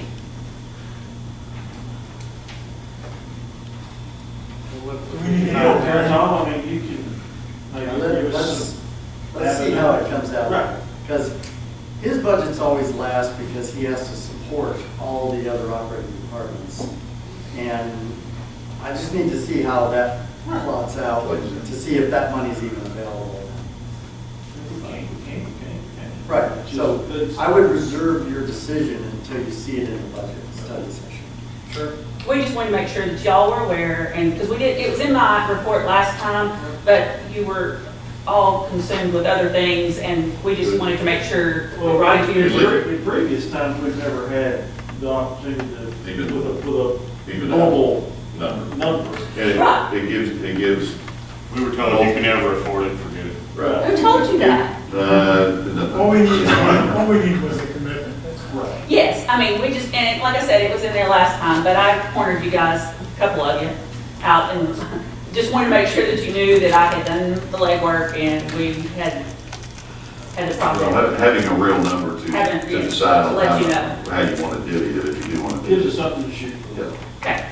And do you know how much just the decorative poles, like, we got the globes and everything, but just how much they were a piece? I do not. Okay. I'm sorry. BB proof. I can tell you years ago, well, No, throw it down. years ago, the ones that we put around the square were $1,500 a piece. That's been a long time. How much? Around 1,500. Well, I know, $60,000. well, I know that, the decorative Well, that's globe 3,900 a piece. is one of the most expensive ones That wouldn't surprise me. that is available. Well, you consider your labor. That's just a pole. 10,000. That was just buying a pole back in the day. It was around 1,200 to 1,500. So I'm gonna say, I will tell you this, I don't have a number, but the guys were talking about it because we have to go through what's the company's name? You remember, I can't think, they're out of Little Rock, and the globes that we have now, that are on our square, are very expensive, they're like one of the most expensive ones. So. Hence the $1,500. Yes, just the globe part. So, they may not be exactly like the ones that are on the square, but you will have to go. I don't think we're gonna make it to where you're not gonna say, oh my gosh, those don't match. they're gonna be close, but maybe not quite as They'll expensive. be far enough apart where. Yes, gotcha. How tall are those lights do these? I do not know.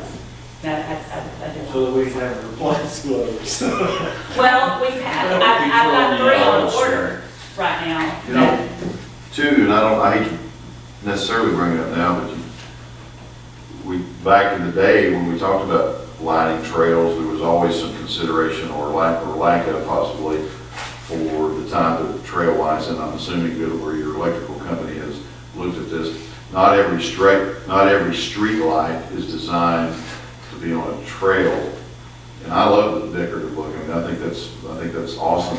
But a street, the ones that we have, in other words, you don't want it lighting up the sky and not serving the purpose of you. I mean, it's going to be lit. There's no doubt. Any light's better than no light, but It's so tree covered.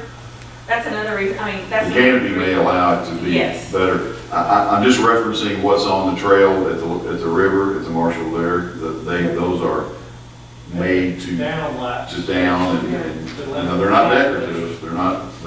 So That is probably what you're gonna see on the rest of the trail, is something similar. But I don't think those are bad looking lights, what you're talking no, about. I don't either at all. It's just it's a completely different look.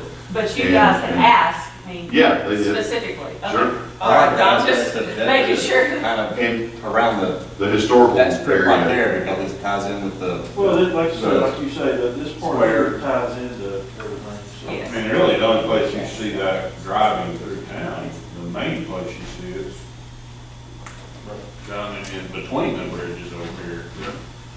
We're always. And once you get them up, once you get these up, when this project goes through, and if you want to do another however many feet it's gonna be from the senior center to behind the caboose, we can look at having a few more decorative lights right there, if that's what you want. Making that curve there behind the caboose, if you want them seen, that's Only entirely other up to place I y'all. can see them coming to play is over there at the bridge on Denver where we have some decorative lights. Maybe 4 or 5 back in off the road, and then you go back to the. That's entirely up, that'll be up to you guys then. That's I like the look on phase Denver, 2. that Denver bridge. Have we found out if there's any grants available for this? That's what, Did we already find out? Shoes tough. Yeah, sorry. Well, I was asking me, so he didn't hear it either, I guess, like aggressively go after grants. well, yes, but I was saying that in the beginning, it should have been factored in when you had the grant for the trail. I'll just throw this out there, I don't care one way or the other. Would it be better if she put 100% of this in hers originally, and then we can chip away as we find?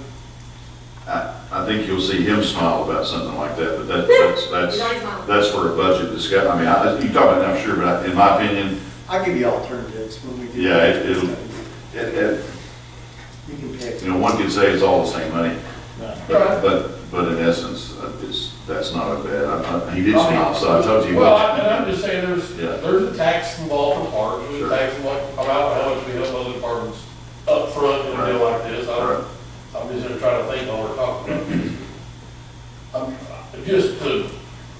The worst case scenario is he's gonna pay all 110,000 out of the parks budget, and then after we look at everything else, we say, well, Come back. we've got half we can do right here. I have an idea, so just, Okay. Well, I guess tying into that, there was another thing that you mentioned about 1,000 foot of paving from the Oaks to the pickleball courts or whatever.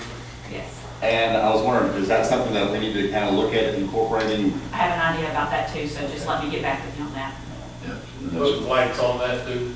Well, or incorporate it in there so that we can get. No, we're getting it paved Right. from behind the Oaks to the pickleball courts. If you've ever walked back there, which you said you could not, but if you ever do, I will take you on a little walk. From behind the Oaks, all the way to the pickleball court, it's kind of gravel, loose gravel. Right. And even when you're paying attention, there is one particular hill, Aaron, these girls are shaking their head. Even when you're paying attention, that the gravel will get out from under you before you know it. And there has been a couple of older people, older than me, that's been on the trail that has asked, and that's been one of our issues, that we've always wanted to have it paved, but didn't know if they could do it, if they could even get a machine back there. But Brian Goodwin did say that they could do it, and it wouldn't be a problem, they do it all the time. I'm just saying, you were talking about, Square feet. But I'm not, the lighting, the three-phase lighting project would only go to behind the oaks. That I have not even calculated, nobody's told me that from the oaks to but the pickleball court. I understand that, but if we're gonna try to work on any kind of money grant to pave that up the hill, we just said we Right. screwed up and didn't put lights over here. But I got an idea, so just, Okay. yeah. Your suggestion would be to Put put, lights in, yeah. Yeah, gotcha. Right. Yes. You're gonna repurpose the trail of lights, No. another part of No. there you go. along the trails. That's a good idea. Oh, by the way, concrete would be $328,000. Yeah, we will recall. That's false, yeah, that's pretty good. Okay. Number 5, city clerk library contract correction notice. Well, this is just informational purposes for a matter of record. When Mike Handy typed up and sent over the 2 library contracts that we had to get done, the auditors needed it. It said South Sebastian County Library, and the library said it's not South, so we had to remove the word South. I was telling you, it says Sebastian County Library, okay?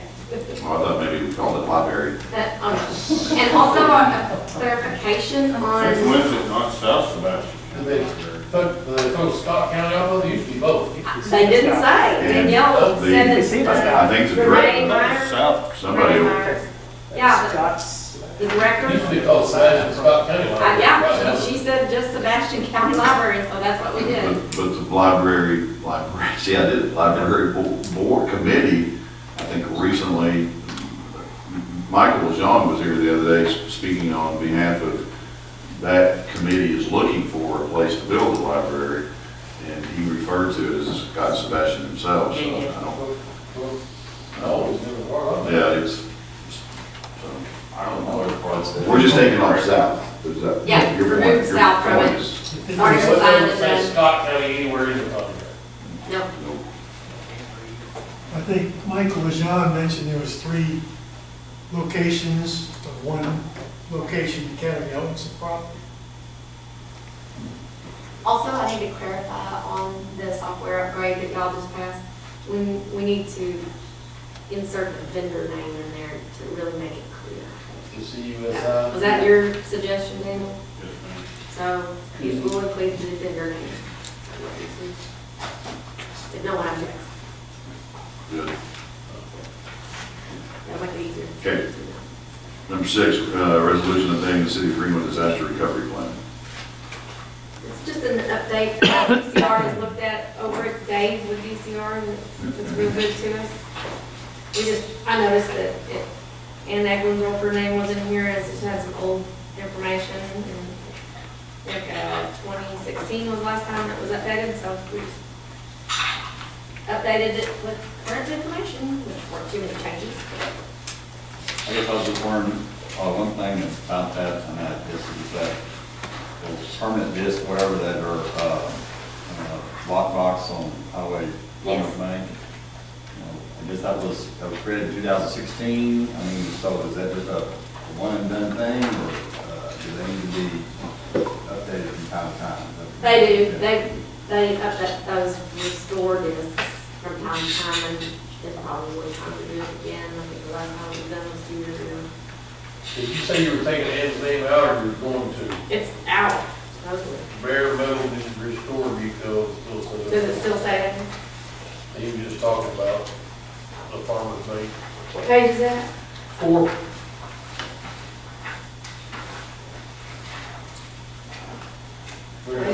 That was missed. So I will, definitely correct that. More. I'll change that to Tomar.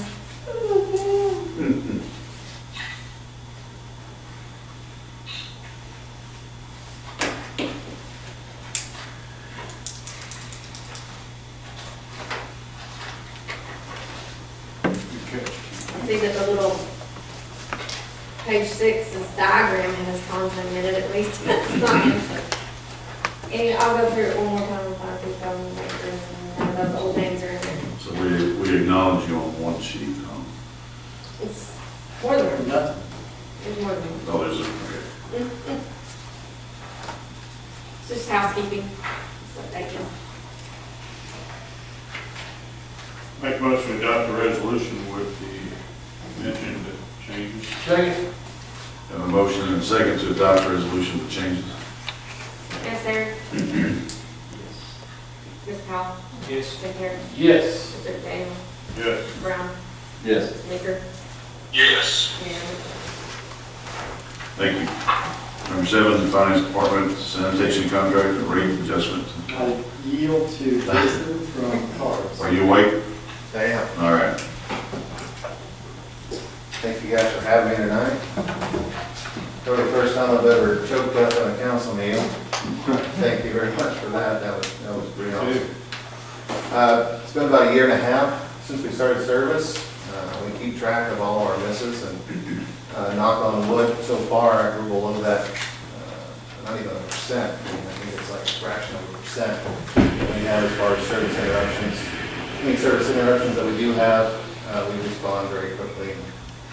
Just want to say thank you again for choosing us as your provider. We have a couple factors. We're asking for an increase. We've had 2 landfill increases or disposal site increases in the last year and a half. City of Fort Smith, as you guys know, have increased their rates twice on us. Also having an increase over in Eagle Vista. There's not many places you can take your waste. Those are the 2 most cost efficient for us to keep our rates low. So we're asking for a 40-cent increase, just a little bit over 3%. I think it's 3.05% increase, effective January 1st of 21.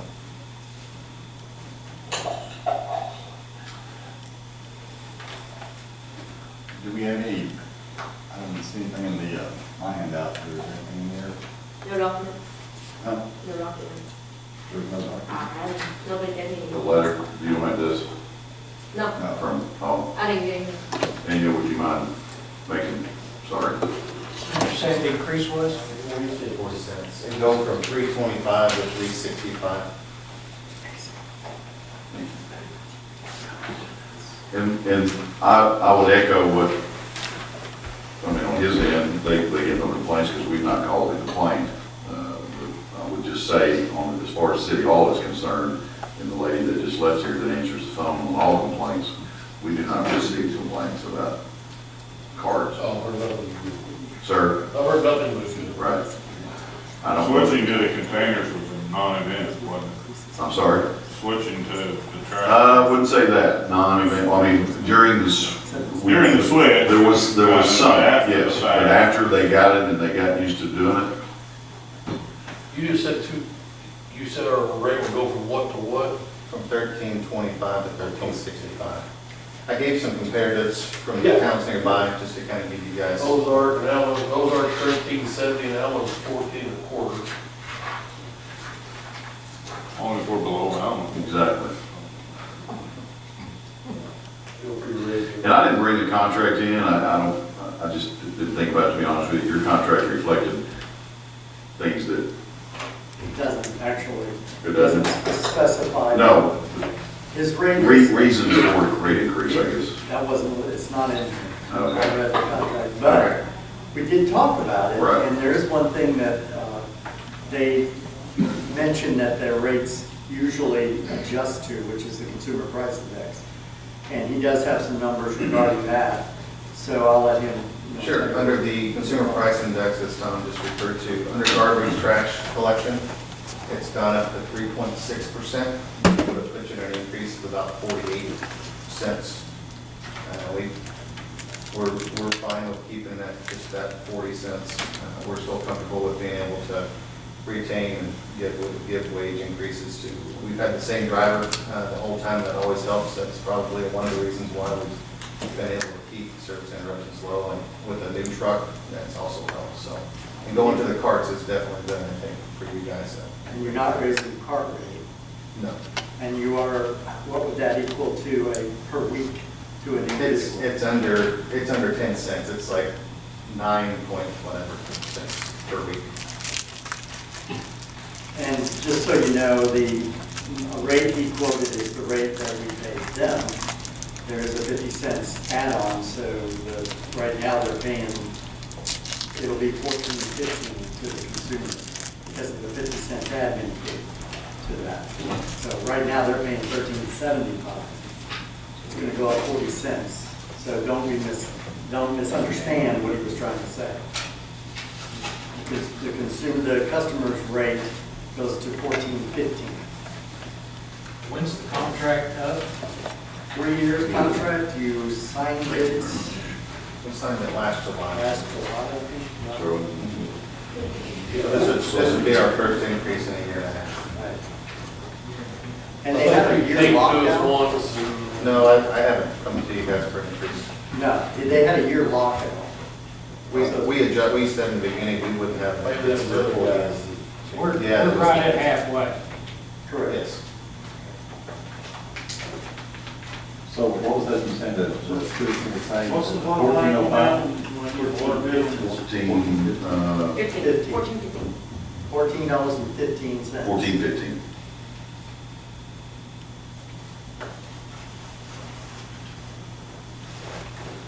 I guess the- And now it's $13.75. Admin fee is standard operating procedure. Right, Lance. Currently it's 13.75, correct? It's $13.75. What your bill says.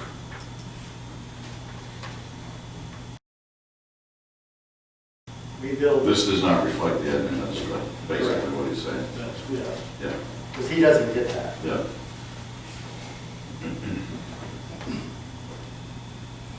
I've long been an advocate of a small incremental change like this when we are saying in November, come January 1, that's how life works. I mean, it's small.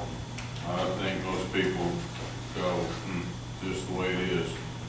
We tend to drag these things out and not want to do that, and then we have to go up by 275, and now everybody's mad.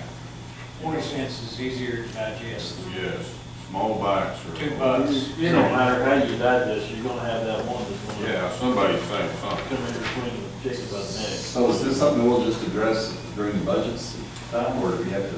The rate change on the contract says that effective rate shall be held for a period of 1 year from the commencement of the agreement. Therefore, any request for rate changes must be presented in writing to the city council for approval. Once approved, the rate date of change shall be on the following January 1 to coincide with the city's approved budget. So this will be put into the budget for 2021 if you approve it tonight. January 1, everybody's trash should go up 40 cents. 50 cents. No, 40. 40 cents. Oh, okay. They're already- All right. Yeah, this letter does not. 14.15 a month. Right. And they're doing 13.75 now. What, is there, do you have any kind of projection going into next year? I mean, of is Fort Smith talking about maybe going up again, or? From what they've made public so far, they haven't addressed any kind of increase other than what they've already put out there. They do have increases already stated, but that's just normal, it just happens. So- Can I add one thing to that, which goes on what you said? Fort Smith did something also with rate increases. They decreased their level of service for recycle and for lawn and leaf pickup. They're doing it every other week now on an off week. So it'll be 1 week it's the garbage and lawn and leaf, then the next week it'll be garbage and recycle. So they're slowing down the amount of times the truck has to be out on that road. So they're saving costs as well by decreasing their level of service and increasing their rates. So, all how you look at it. Their landfill rates will go up more than likely. I like what Daniel said, do it little increments, on a yearly basis, and it's more palatable. I make most of you approve the contract. Second. Approve the increase. Just the rate increase. Now, you didn't put in that yearly basis in this motion, did you? Yearly It's basis. about small increments on a yearly basis just now. Well, No. That was not part of Let this man bring us the. Right, no. guys once. You know what raise until you ask, is that was Good point there, good point there. So we have a motion and a second to accept the rate increase. Lancer, Yes. Mr. Powell, Yes. Mr. Terry. Yes. Mr. McDaniel, Yes. Mr. Brown, Yes. Mr. Meeker, Yes. unanimous. Thank you, sir. Thank you, guys. You have to stay for the rest of the meeting. Don't come back anytime soon. Yes. Thank you, Tracy. And I've said this before, and I know it's already done for you, but on my particular street, which may be the narrowest street in the city, it's not quite, but it's close, the driver chooses to do this, I'm sure, because there's only 3 cans on my street. He drives past, he does not use his automated, it just doesn't work for him, the direction it's going, so he gets out and does it. And if I didn't see him do it, I would swear he'd use the automated, because they're right back where they were. He said he picked them up automated, and he does not. I listened, I watched him. It's on his route sheet. Council? Oh, I see. What's the, for getting another can, I forgot what our deal was, if we did another. isn't it? I don't know. No, it's an additional $5, I believe, is what it was. Per month, or are you asking? Yeah, I mean, what it is, It's $4.95 or $5 per month. per month. Yeah. And you pay that separately, obviously. You pay that to You have us. to call them to set up a separate bill. You cannot add that to your water payment. Oh, really? Yep. Was, Is it that plus buying? It's harder to track with your software system. And you have to buy cans. we're 36,000 Pay on one. pay that fee You every think month, they and then could we'll figure set that the out?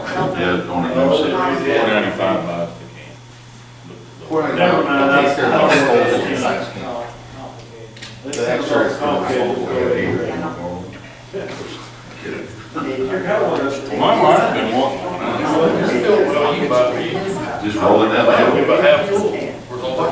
Anyway, I was good. I'm thinking about I ain't Doc. getting all that, He has like one bag.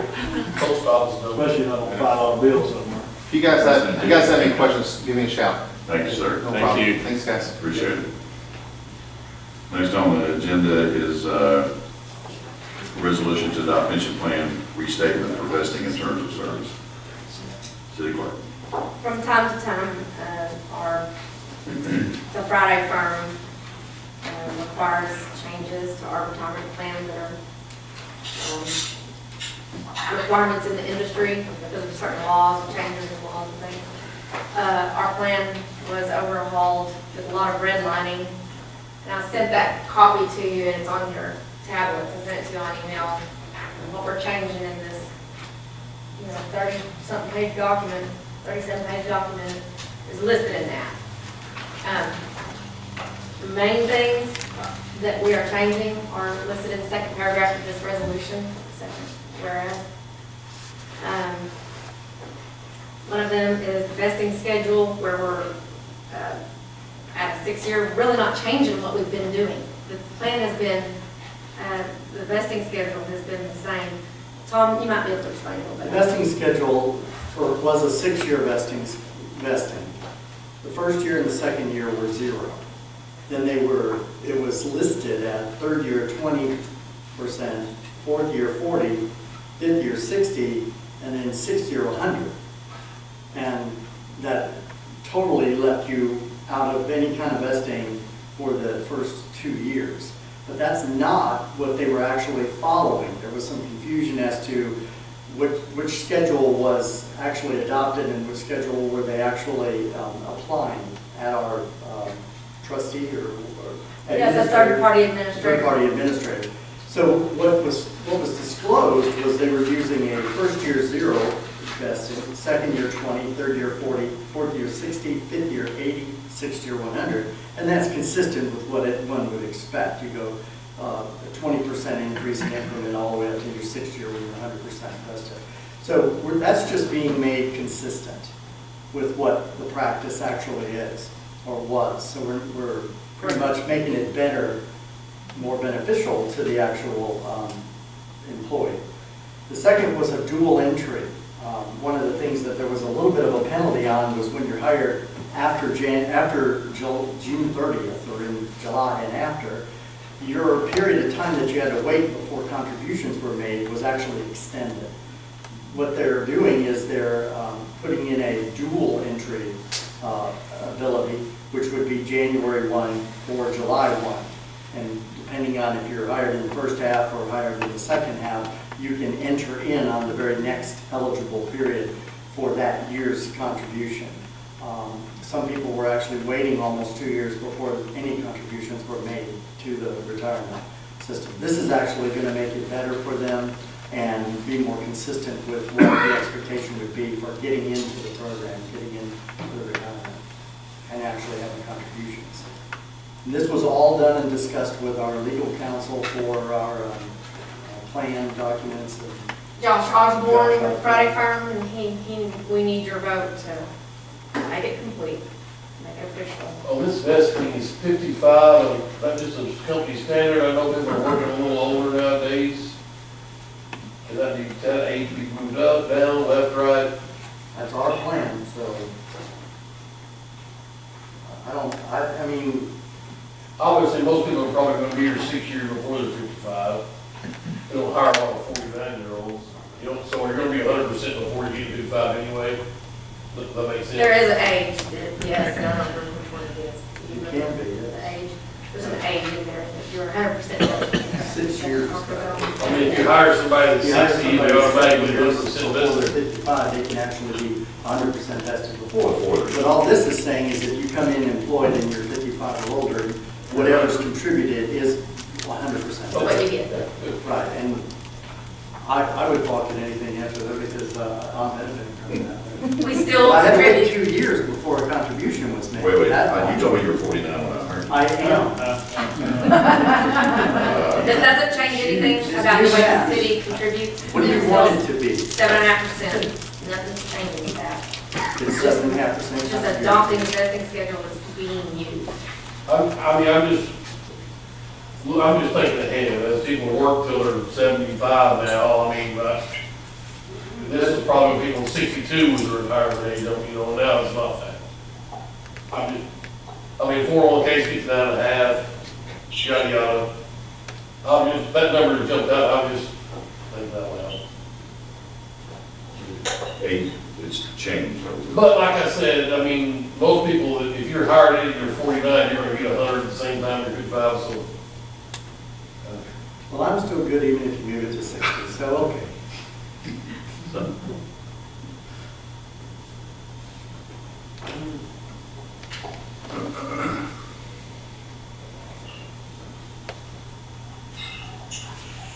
I'm on board with that plan, so I'll make a motion to approve that resolution.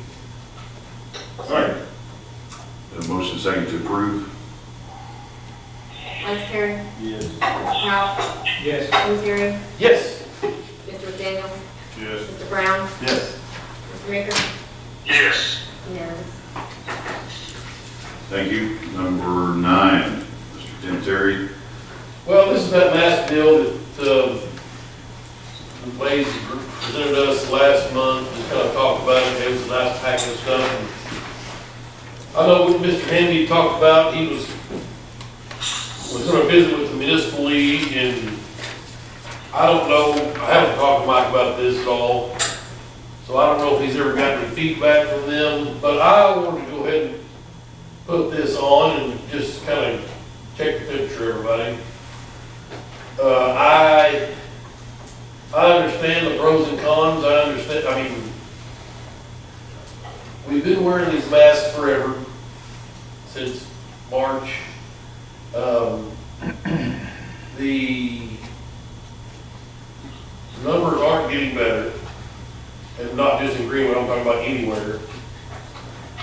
Almost every state around us is getting super lax on all their restrictions, and they're not going up any worse than Arkansas. As a matter of fact, it might even be going better, I don't know. I just, a little legwork out here is what you see on the news, but I just wanted to get, I guess I can ask Mike if he's got anything back from municipal league, but I don't have any trouble just get a little bit of attention, a little rocket. But Municipal league just stay neutral. They said that the courts do their job. They're not taking one side or the other. right, Well, I'm not looking for, I don't see any court action coming out of this resolution. I mean, the way I read this, just that we're just kind of asking the governor that he let the state legislature and or local offices do their job that represents people. Now, I have no idea how the state legislature is going to do anything different. You ladies mind that have done some investigating on this? I mean, I know that Dr. Johnson, our former councilman, is on, I think he's on the governor's some sort of task force for this. Now, whether Lee would have some committee that might become involved that's not tied to the mayor, I don't know, or to the governor, I don't know. But I mean, I just wanted to get everybody's thoughts on this, because we really just kind of touched on it last month and moved on. I just want to let everybody read this. I appreciate Charlotte doing a little legwork and fancying it up. But I thought the ladies did a good job. They've done their homework. I don't guess Angela's here. But I just wanted to discuss. If we want to vote in the trash, we can. I mean, I don't know what from here where it just says that if it passes, just forward a copy to the governor, and I guess just let him know that kind of where we stand in the city of Greenwood. I mean, who knows, this might start, the whole state might be happy with us, and we don't have to follow what everybody else is doing, they actually follow us. Now, I mean, that's just my 2 cents. Like I said, I've got friends that are in the hospital right now and got this. So, I mean, and my guy I work with is wears a mask more than anybody. He works out every day. He's the most healthy guy in the whole plant, and he just got out of the hospital and the ventilator, the whole 9 yards. So he's super antisocial and he's single. I have no idea where he would have got this from, but anyway. I think, in my opinion, the next to the last whereas and the first be it further resolved paragraphs are the key to that. The restrictive nature of what we've all seen, and then the inconsistencies of how it's going to apply. I mean, we can all go rally and riot, but we can't go to church and ball games. I mean, that's just inconsistent. Amen. And so, for those 2 reasons, I mean, that's why I would support this resolution, because of those things. Now, I'm like you, I don't know what our support does practically. I mean, it certainly doesn't hurt. I don't think it hurts for a city to go to the governor and say, come on, man, I mean, make this legitimate and consistent. Just continually extending it's obviously not working. And this is the same as the city council decrees that all masks don't need to be worn anymore in the city limits. I mean, that's not at all what this is saying. I think some people, that was kind of their worry, that we were just going to totally just take out all the rules that's been handed down that are mandates now from the governor. I mean, I don't know, like Mike's saying, there's legal battles, and I mean, we could probably say that. You can come to Greenwood and wear a mask at school, open it up, you can bring all the kids in the football stadium, basketball gym. I mean, obviously that's going to go against some state mandates, but. So I don't know what news you believe anymore, if any. But I saw a news article today, maybe it was today or yesterday, that Biden suggests that he will mandate masks if the governors don't want to follow that mandate, then they will take it to the local mayor and county level to mandate. I mean, where we're headed. So, I don't know. If 200 cities in Arkansas send the same resolution to the governor, perhaps it gets somebody's attention. I make a approve the resolution.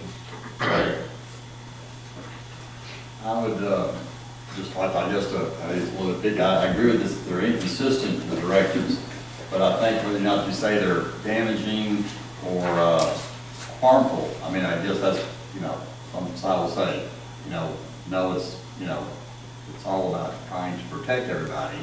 And I think that's really what I want is the legislature to, it's one thing to have executive orders that's supposed to be like for a temporary thing. If it's going to be an ongoing thing, I think really needs to be addressed by the legislature and stuff. But I would just say, I think that the governor in his directives or executive order or whatever you want to call it, he's not trying to be, I don't think harmful or damaging, but I think that, the way it is administered, it is inconsistent. And I would like to see that, if we're going to make a resolution to say that, just dealing with the inconsistency, just ways you're saying, however, you can have a meeting over here or a get-together, but you can't have it at your church or, some other places and stuff. So I think there is, it's administered inconsistently. That's really what I was kind of. Well, we need to remember that the implementation of masks was not as cure. It simply helped slow the spread, just like social distancing. When you think about the influenza pandemic in 1915 and 1918, it took 4 years for that to actually pass through society. In the grand scheme of things, we've been at this for 7 months.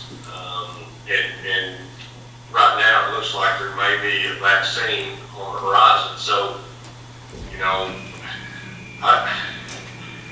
to me, wearing a mask, and I'm home right now because my family has COVID.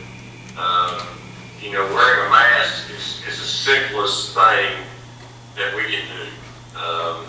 Yes, it's inconvenient, but in the grand scheme of things, is it really hurting anybody to have to wear a mask? I don't think so. And I think in a state of emergency, which I think that's what the governor has the full right to do, and bypass the bipartisan rhetoric that would ensue by allowing the state legislature to vote on something like this. I think in a state of emergency, he has a full right to implement what he did. Whether we agree with it or not, I agree with AC. It was something that was done for the benefit of society as a whole in an emergency proclamation.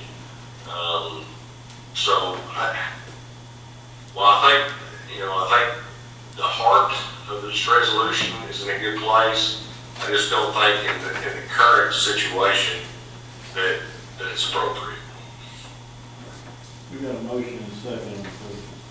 We don't have a second, do we? Yes. We do.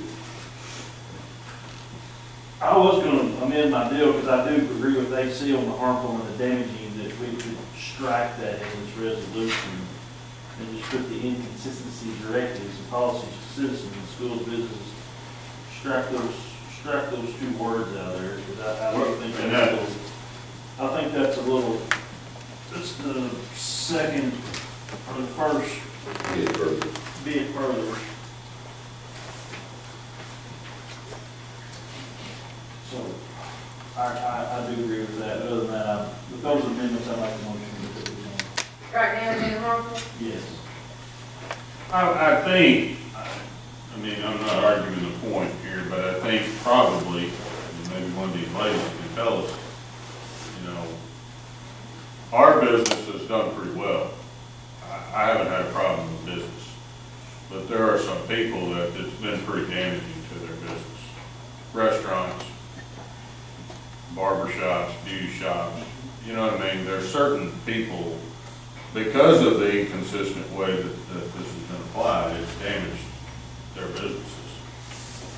Maybe that's what will come out here, I don't know, but that's the way I take that when I read that. That's what we're talking about is for some businesses, it hasn't harmed my business. My deal is the damaging, the harmful, I can see striking that from my point. but the inconsistencies is what's not right. I don't see how you can do all this other stuff. I mean, you can fill Walmart to capacity and Home Depot, because I go there regularly, but you can't fill a restaurant, you know, I mean, there's a lot of inconsistencies for me, but the damaging part, I mean, yes, we've been fortunate that it hasn't really affected some of our businesses, but I do know that some it's put them out of business. But to Ralph's point, it's not hard to wear a mask, 'cause that's not that big a deal. But If the state mask is emergency okay, part of then- it is, I mean, when do we draw the line of the state of emergency? I mean, it's been, we're going on damn near a year, you know, I mean, it's. If the mask works, wear a mask when you go to the barber shop. Don't put the barber out of business, Right, exactly. is what I'm saying. I agree with you. I mean, it's one thing that, you know, the governor has that right to, for a state of emergency, but how long do you consider a state Right, of well, emergency? we gotta figure out, we have to find the line here, I mean, and like I say, I make a motion to put this on, striking those 2 deals, and then we'll. The state of emergency has become a mandate, Right. a political mandate. Right. I want to throw my 2 cents in because I feel like I need to. I don't vote unless I'm called upon to vote, change the tire or whatever. I agree with Mr. Councilman Meeker that I totally agree with the heartfelt that goes into this resolution. But I personally, and we're talking about personal feelings. We keep talking about masks and Ms. Constantly even said herself, don't get locked in on one thing. But yet it's hard not to, because that's what's affecting us every day. So I'm afraid, and nothing about anybody in particular, but I'm afraid you're basing your decision, or it's hard not to base a decision on the mask. That's all I've heard so far is the mask. And we can talk all day about what the state of emergency is and how long it should last. It's not our call. We have a governor that can make that call. It can be a 5-year state of emergency.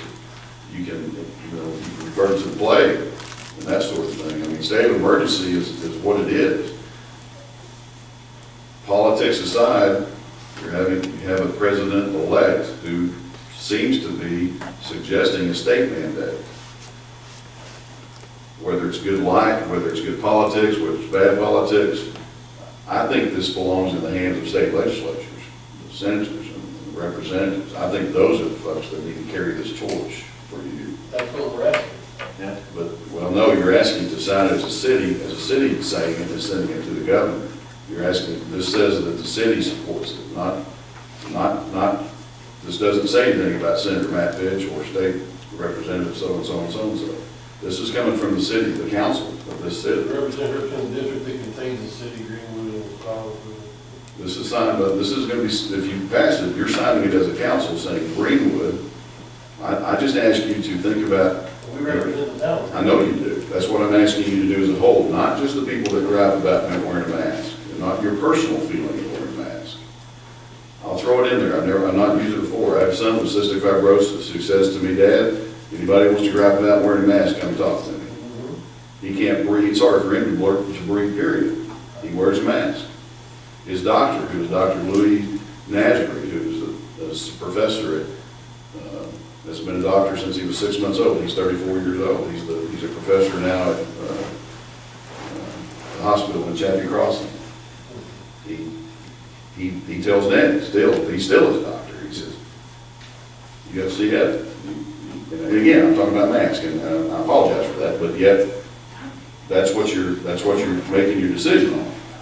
You don't need to. Well, this isn't going to end wearing masks. I realize that. And I would say on my you're sending a part, message, wait a second, if you don't mind. If you're sending a message as a council of you're representing the city, saying, stop what you're doing, Governor, don't, and it's not your call. I mean, I'm paraphrasing. I've read it hundreds of times, really trying to get out of it what it would do. And there is some harm. I disagree with the statement that whoever said there's no harm in sending it. I think there is. What is that harm? I don't know. But that's my 2 cents, and I needed to say it. One other thing, we keep talking about inconsistencies. Some of these inconsistencies are self-imposed inconsistencies. whether you're talking between a Methodist church and a Baptist church, or whether you can't go in and eat at McDonald's, but you can go in and eat at Geno's, some of these businesses have implemented their own inconsistencies. So we need to also remember, it's not all government mandate that's causing these inconsistencies. The dairy, for instance, chose to not open. You have one owner, and he wouldn't mind me saying this, and everybody knows that we all live here. He owns 2 businesses in town. At one point, he decided to open one up because of, it's better if you talk to him than me try to quote him, but he decided to open one up to test it, and then he just recently opened the other one up. And he chose to do that. And not all restaurants have been hurt by this, by the way. A&P reflects, some of them have done very well. There are some that have not. So. I mean, we even have inconsistencies on how they handle things between our schools. How Westwood and East Point, East Hills, so, I can't really just point the finger at the government and say, hey, this mandate is confusing us all. Some of this is actually on the city level. Well, I think that it's not addressing just, to wear a mask or not wear a mask. I'm looking at that paragraph there where it says, now therefore be it resolved. That it says, we just call upon the governor to restore a representative government and ending the practice of perpetually extending the state of emergency. So are you telling me that during these 7-8 months that the Congress of the state of Arkansas, legislature of the state of Arkansas, couldn't have addressed this state of emergency and say, to be truly representative of their constituents, instead of just, one person saying, I'm just going to extend this for however long. I think at some point, just like I said, if we have a water main break, you're authorized to go out and secure the funds there to get that water main. Then we'd come as a council, come up there and address it later on if you handle that emergency. We just had, it's just going to keep going and going. No, you wouldn't have that ability. I'm not sure I'm seeing. What's your question? Well, the state of emergency is, to me, it's supposed to be for a kind of, gives time for other, groups to get involved with this and stuff, instead of just to keep going on and on. And I think there's been plenty of time for the legislators to say, hey, we can address this. I would disagree with that. That's why I say this is a legislative issue. And that's what it says right there, to have it go to. But you're also, I've said my piece. I know we're tired of this virus. I know we're tired of living the way we're living and the inconsistencies. But we all take an oath of office, and we all understand that we cannot supersede state law, state policy, I would assume. This resolution here is about leadership and the ability to lead. And I think by passing it, we're telling the governor, we think you're doing a poor job.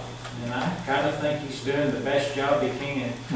If you go to the third whereas down, it's talking about the ability to lead in this resolution. It's talking about by hearing from experts. Well, the governor's listening to the Arkansas Department of Health and one of our former councilmen and our state representative. We don't have experts. I mean, other than the local crank or cook, they might consider themselves their local expert, but we don't have experts. The Arkansas Department of Health is making recommendations to the governor, and I think he's doing the best job he can. It's a poor situation, but I'm going to vote no. I'm not sending the governor this resolution saying we think your leadership is inept and not good leadership and we can do a better job, because I know we cannot do a better job. And the consistencies have to be in an area like we're 4th in the state right now in Sebastian County in viruses today. And there has to be consistency about people wearing masks and going to different businesses, but I am too. I am tired of it. And I've had coronavirus, and it looks like the pinhead in the box must have it too. So that's the first I ever realized it. So I'm tired of it, and he looks better that way. Maybe we can keep him in 2 inches by 2 inches. But I'm gonna vote no. I believe the governor's doing the best job he can do, and I don't believe that we can do better. And I think that's the message we're sending him, that we can do better than he can. And that's not the case, and that's not the way to manage a pandemic. And I'm not a biologist, and I know the pinhead in the box is a biologist, and I know our State Representative Lee Johnson's a biologist, and I'm gonna vote no. I said I was through, but I totally agree with you, Councilman Powell, and I used a smaller version of that scenario this morning in a department head meeting. I was told, or someone on my staff was told, that they didn't agree with some things that I had implemented per the governor and per Dr. Lee Johnson. So I said to the department heads this morning, I don't know about this stuff. I rely on the expert I have at my disposal, and very fortunate to have Dr. Lee Johnson at my fingertips to call him at any time, any moment. And we called him to talk to us during our department head this morning to make sure that we were following procedures as far as being, as you refer to him, the pinhead there. He's at home, he's quarantined, that's what I'm trying to get out. I don't consider you a pinhead, Mr. Maker, but anyway, so if that makes sense, I did the same thing. I got to look to an expert. The expert that I have is that gentleman. And I'm not saying, and Dr. Lee is here, and I know that your husband is a doctor. I mean, I realize that, and I respect him. And so I'm not an expert, so I got to go to the guy that is an expert, in my opinion. And I think it's the same thing, just on smaller scales. We got to rely on who that is. So I'm sorry. I've just got a quick 2 cents. I'm not a council person, but I do have to sign this resolution. And I think I'm going to echo the mayor and Rod especially, because I feel exactly what Rod just said. I just think it's an insult to the governor, and I just don't feel good about it. But I'll do whatever y'all vote, by majority to do. Here's what I want, and we haven't yet. We've gotten Lee, and I love Lee to death. We've been friends for a long time. But he has yet to show up here to give us any updates or information from the legislative side of this deal, where we're headed with this deal. So we as council members can tell our constituents what's going on, actually from the state level. I mean, I know you talk to him a lot and that type of deal, Mayor, but I mean, it'd be nice to hear him come up here and actually tell us what's going on and where we're headed with this deal, and is there any end in sight? But we never hear that. All we hear is what's on the news, and I'm telling you, you can't believe 2/3 of that. And watching the news hardly anymore. no, it's painful. But I would consider to withdraw my motion on this deal. You may contact with Dr. Johnson and have him come up here and have him educate us on this deal, and let us know where we're headed, because there's got to be an end in sight somewhere. I'll be glad to do that. I'm sure he will. I had asked him, and he had made somewhat arrangements prior to this to do just that, and things just didn't happen. I'm not making excuses. But I'm just saying. I mean, I don't, and y'all can take this every one, but I really, I mean, God bless the governor, but he's on his way out, so he has nothing to lose to the end of that stuff. Like I said, he's doing the best he can, but there's nobody from our side that's been here to tell us exactly what's going on down there. All we hear is the governor's this, and we have elected people, like we're elected, to represent us in Little Rock, and I don't think we're getting that, and that's how I felt about this.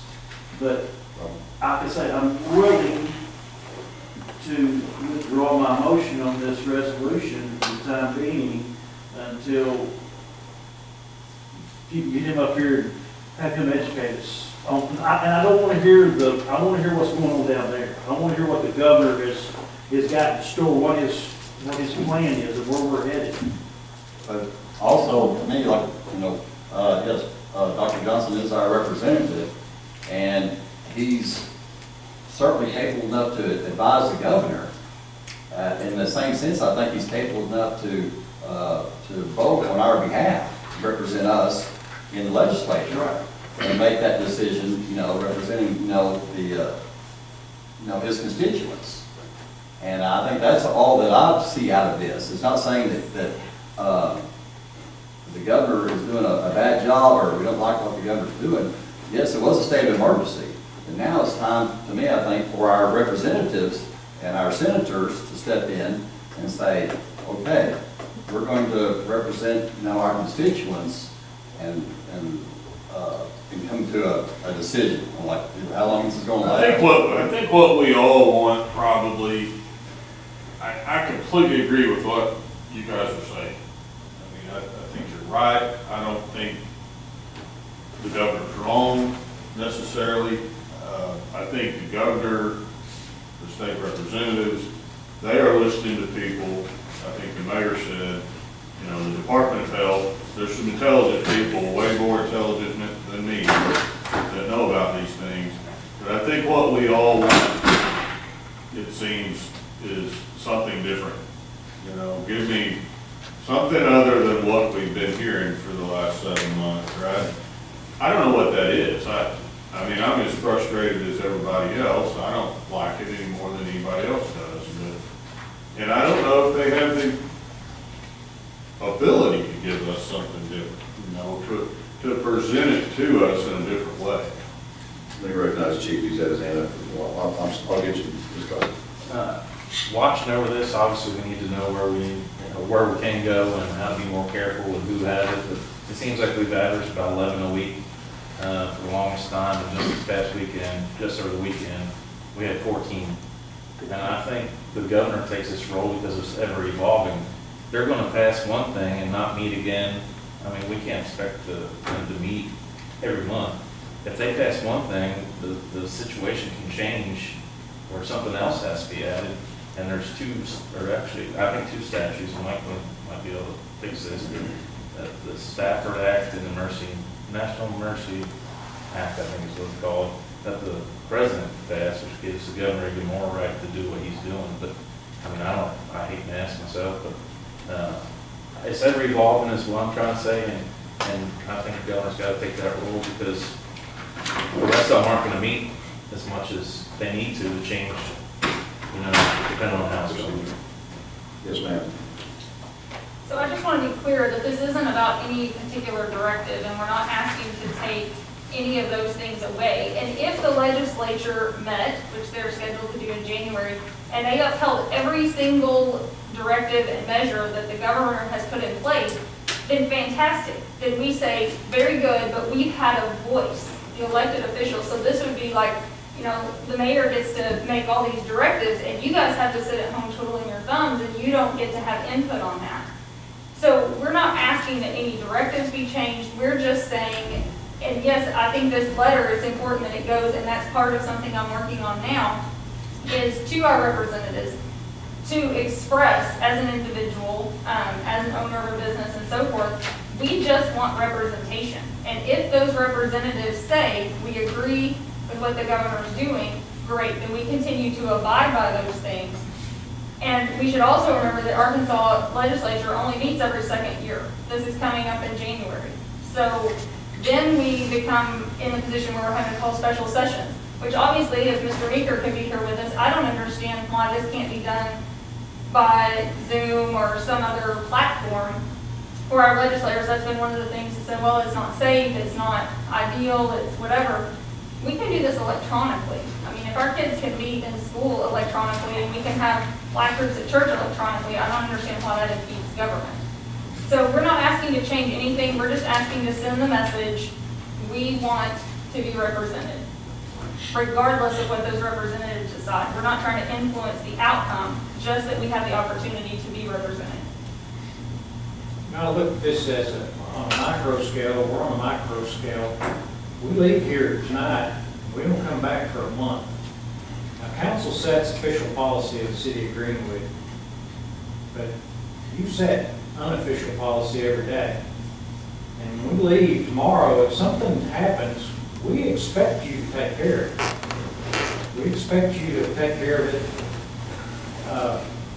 And then, you know, we start grumbling or something, you know, we may come in with a resolution when we re-meet a month later and try to resolve things that come up that are like what you were dealing with the previous month. We're still a representative democracy. We still represent those within the incorporated city limits of Greenwood. I don't see the state level being any different than the level here in our town. And I think, you know, maybe when the legislature meets, maybe they will have in-depth conversations on how to deal with things more like a pandemic in the future, how decisions are made. Okay. You know, Rod, I think as you talk about that, the thing that in my mind is if you take it to this level, we're not prepared for that. We don't know. We don't have, this panel has not created a law about health, right? If there's a chicken pox outbreak at City Hall, I'm supposed the mayor would say, hey, I've told everybody to go home because we don't know what's going on with this deal. We don't have a law about that. We're not going to make one about that. To your point, the mayor's going to handle the situation. I'm not sure the state legislature or at even the federal level, nobody was really prepared for it, right? I mean, for these day-to-day things, and I don't know what the answer is. I don't know that the state legislature meeting necessarily changes it, frankly. I mean, what are they going to do? You know, I mean, I think you have to still say, if we all met and somebody said, I want you to come up with this ordinance regarding the reaction to a pandemic, our ordinance would probably say, we direct the mayor to take the best advice he can get, much like what we were talking to Sonny Bell about a while ago. I want the street department to talk to a qualified engineer about what it will take to fix this road. I want the mayor to talk to a qualified medical person about what his reaction needs to be to this. You know what I'm saying? I don't see that we're going to sit down and delineate this step-by-step process of how you're going to react to this, whatever. And I think that's probably the situation the governor's in right now. He don't have that playbook. They're looking at him and saying, you got a bunch of smart folks at the Department of Health you probably ought to lean on pretty good. I mean, I think that's what the president did. He leaned on Fossey and others and said, tell me what to do here. And they've been over here and over there. I mean, you know, it's been all over the place. No, I said I was going to vote no, but I do understand.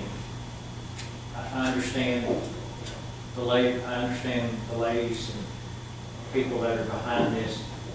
They want government out of their lives, and I do too. I'm not a libertarian by any means, but you know, I think there's a part where government steps in and does what government has to do, and outside of that, you need to get out of our lives. And this is one of those situations where we have to have government. Government has to manage this.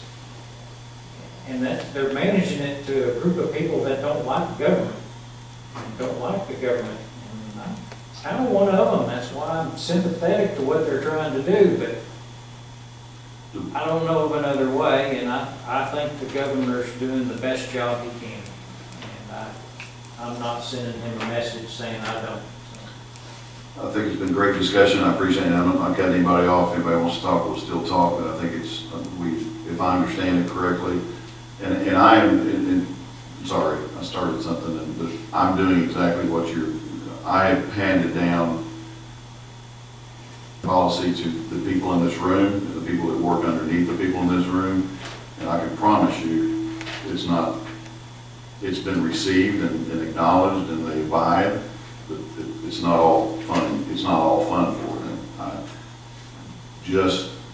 It's a daily thing. So, and I'm not tooting my horn, that's not what my point is. My point is, as you said, that's what you rely on me to do, and I have done that, and not everybody's thrilled about it, but they're doing it so far. So, we had a motion on the floor at one time, we actually had a second. Unless, I told you about that. The motion has been. I just like to have. That's all I'm asking. We'll get that done. The motion has been removed. And I think that's fair to even these ladies that are here, if he just has time to come to the next meeting, they can get some representation. They can get it personally. I'll be on the phone with Dr. Johnson tomorrow. Do you want this tabled then until next month, or? It's a resolution, it can be brought back, it can be revised and brought back, or brought back in its current state. You want to retract the motion? Yeah, that's what I said. Okay. Further, moving on, thank you, everybody. It's a way to handle it, I think, for everybody to be able to talk about it, so thank you. That's why I wanted to bring it up. Yes, sir, thank you. I make the motion, Number 10 is the Parks Department approval of sold vehicle at auction. Yes, sir. Don't everybody jump up? Tammy, if you'd please, I will. thank you.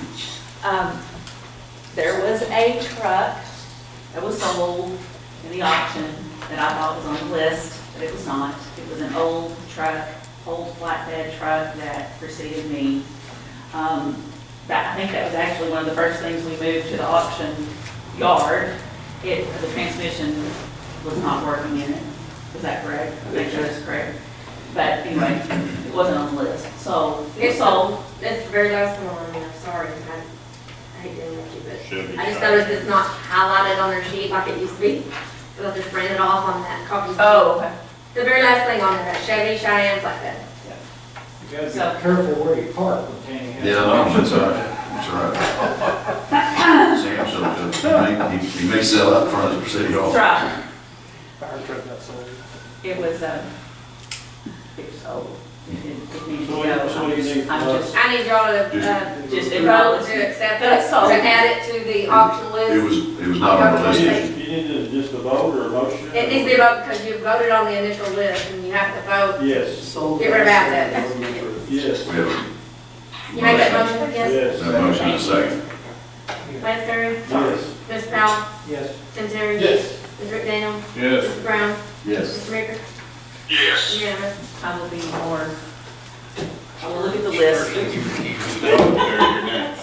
Oh, am I next? Well, it's Parks, it says Parks, resolution to change street name from Summit Ridge Drive to Fox Run. It is Parks, because we brought it to kind of, this is the street department / Parks.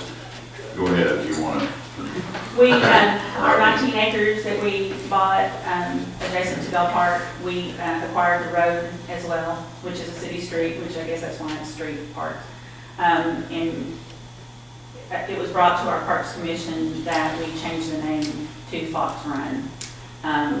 So Dennis brought it to our special call meeting last Thursday, I believe, Thursday or Friday. And it passed that we would change the name from Summit Ridge to Fox Run. So we're just bringing it.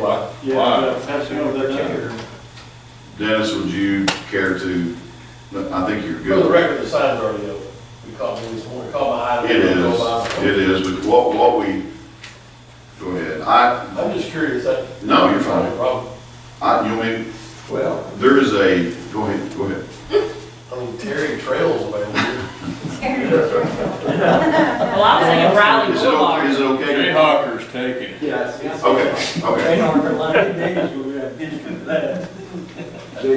The inspiration for the name change was kind of a heartfelt deal.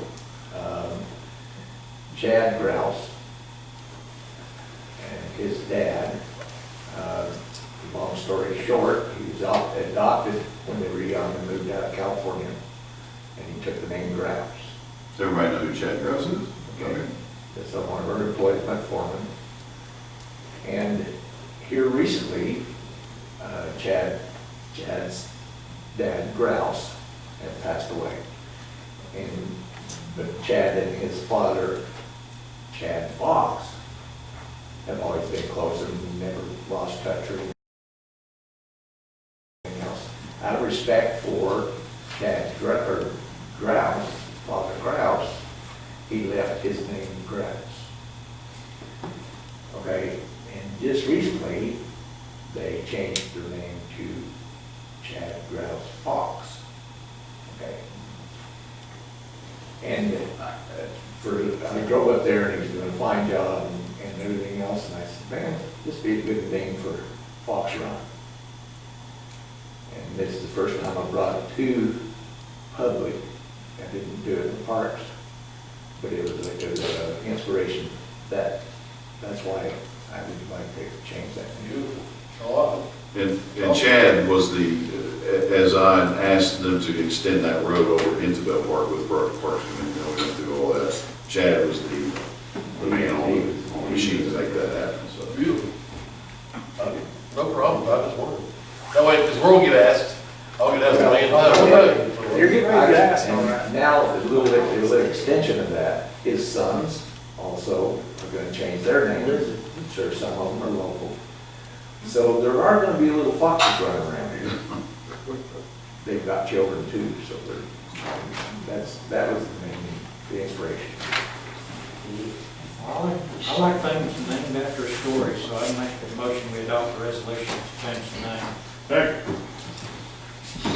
And the resolution is necessary also for the 911, correct, Mr. Bell? Yes. That's what we're making sure to do, so.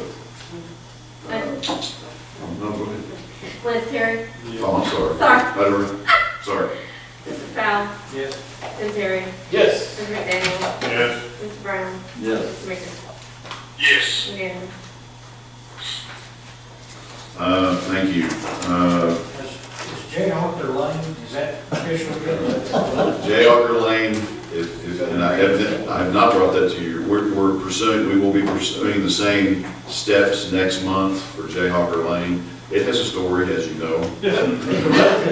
I still have the letter that it. I think we all got a copy of that letter. I asked Mr. Brown, I called, although I didn't have to, obviously, but I notified him to see his thoughts, because I thought it's humorous, but it's also fitting, I thought. And so I called Mr. Brown to test that, to make sure that he said, absolutely, it's your name and what you want. And then he laughed and he said, I think that's cool, or I don't know if he said cool, but. So we will be bringing a resolution to you next month for the same reason, to make it official. Are we going to tell the story about that? We can. You can read the letter. I think we could just hand out the letter. We'll just read the letter. So, and that sign is up too. I instructed Mr. Whatever, Dennis, to go ahead and put that sign up a while back, once we became. It does have a 911. It actually already does have 911. So. Heart attack on J. Arthur Lane. I would love to see, I like Lake Logan too, but that's. What happened to that? Somebody took it down, I don't know. No, that's not a city street. It can be put back up. Okay, so we've done the resolution on the name, there we go, Mr. Bell. Council, Mayor, this is a request that I'm asking the council to give Mr. Hamby the permission to start lawsuits against a couple of issues that we have in the city. The first one is Byers Auto. They have a building there that was built without a permit. It is an unsafe building. It's built in a floodplain. You name something that's wrong with the building, and it fits the description. The electrical system is substandard. The person that owns the building extended it up and extended it back by using 2 4s to do this. Mr. Hamby and myself have sent several letters, many letters. The first letter Mr. Hamby sent to Mr. Byers, he came down and he wanted to apply for a variance. And I told him, I says, there's no way you're going to get a variance on this because, one, the floodplain, we can't give you a variance for that. You cannot build in a floodplain. You have to build up above the flood level. And I said, it doesn't meet our commercial guidelines. And I, went through the whole thing with him, but he insisted, so he went in front of the planning commission. He turned him down flat, and so he ignored it. Mr. Hamby on August the 30th sent him another letter telling him that it has to be removed or we would take him to court. And again, he's ignored it. The building's still there. He's still using it every day. And I've got pictures of That letter actually came back. See what? That letter actually came back that there was no one at that address and that's no forwarding address. So in other words, he didn't pick it up. Right. Well, I guess he moved. Well, no, that's the building. I mean, that's the address that you sent him was on 815 West Denver. That's his business. So he just didn't go down and pick up the. Well, it had a yellow sticker on it. It said that this person is no longer at this address and there's no forwarding address. Here's one. That's the address you said it was 815 West Denver? Yeah. Yeah. Here's one here that says, return to sender, vacant, unable to forward. That you don't, when you get the notices that you got a certified letter and you don't pick it up, they send it back to you. So he's ignored us this has gone on for over a year, year and a half, and it's just time to do something about it. The building is substandard. It's an eyesore. Like I said, it checks off every box that we don't allow to be built in Greenwood, and I would like for your permission to have Mr. Hamby to proceed with the lawsuit. I make a motion that we allow the city attorney to proceed with the lawsuit. Amen. Second. Lancer. Yes. Ms. Powell. Yes. Mr. Terry. I would think, Mr. McDaniel. Yes. Mr. Brown. Yes. Mr. Meeker. Yes. It's unanimous, or it passes by majority. All right, the second building is also on West Denver Street. It's the old rock house behind Greenwood Fixture. It's owned by, lovingly known as Steve from California, but the name of the business is Professional Assurances out of Long Beach, California. We've had some people that are trying to clean up the property, and there have been, we don't know whether they're kids or homeless people or whatever, living in this place, and graffiti and nasty. Like I said, here, I've got pictures of some of the things there, the rock building itself. The doors have been kicked in and, for entry.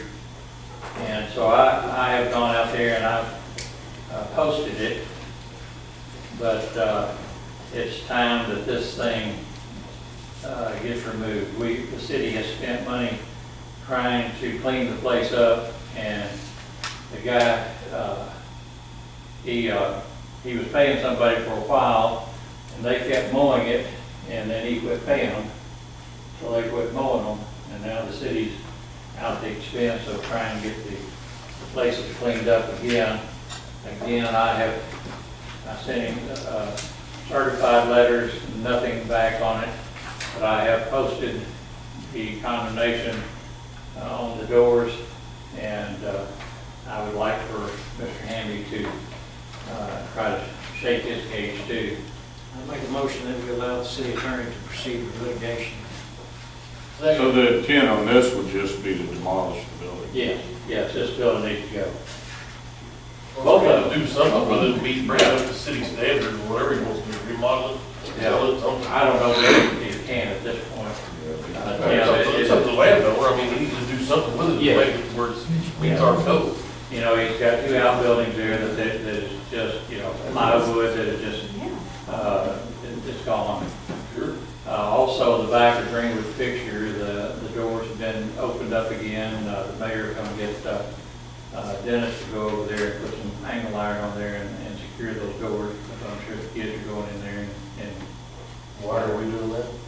just keep Safety. somebody from getting hurt. We're doing what he should be doing, but it's just like in my opinion, it was just like the mowing. If we go mow something and then bill somebody for it, we'll bill him for this maintenance that we're doing over there, but I don't feel good about this building being, I know the police department's dealt with kids in there before, I guess they're kids, I don't know.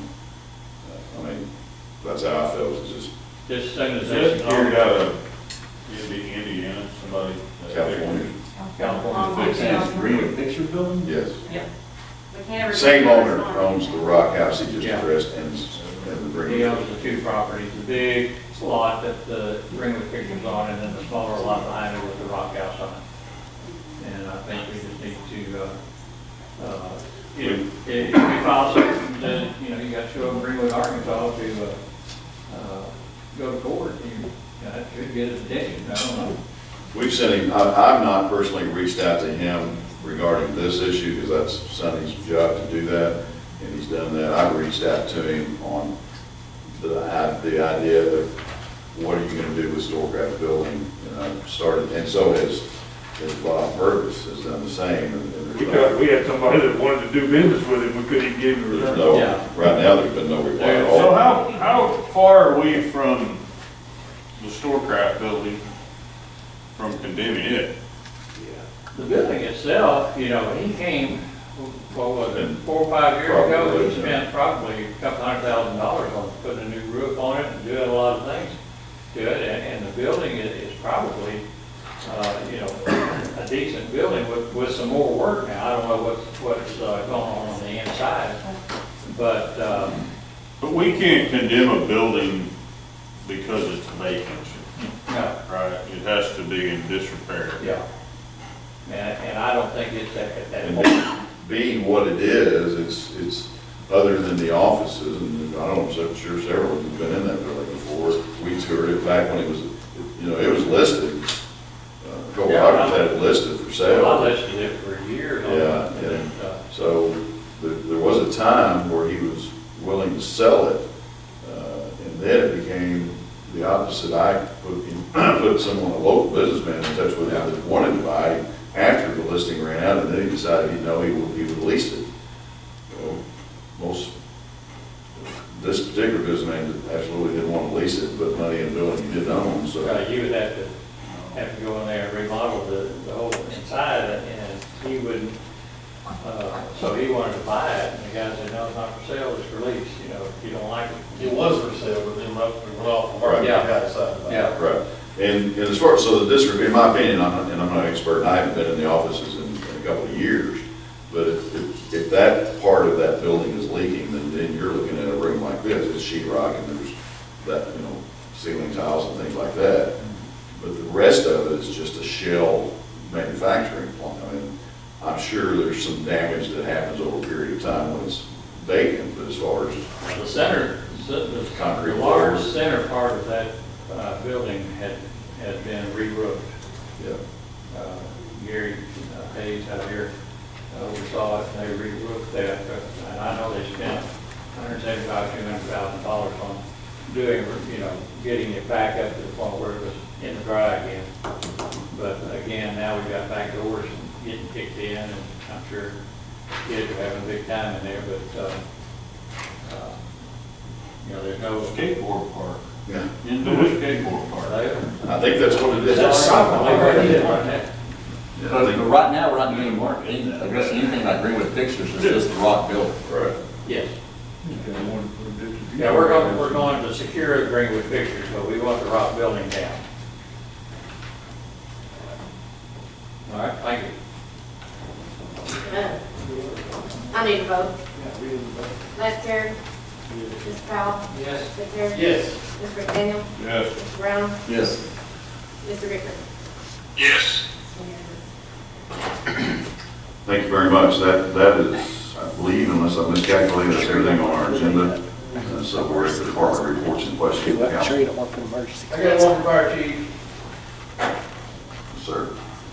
Chief, would you come to the mic? Sir? I can. Thank you. Let's discuss Esquire Steakhouse. Esquire Steakhouse? What's on your fire marshal plan review? I can do the plan review, but it's a plan. Oh, I just wonder where's that? Oh, Oh, what is that location? It's, behind home, Health Depot. it's in that last section where, Civil Simons used to be. Plummer, is it Mr. Plummer, is that his name?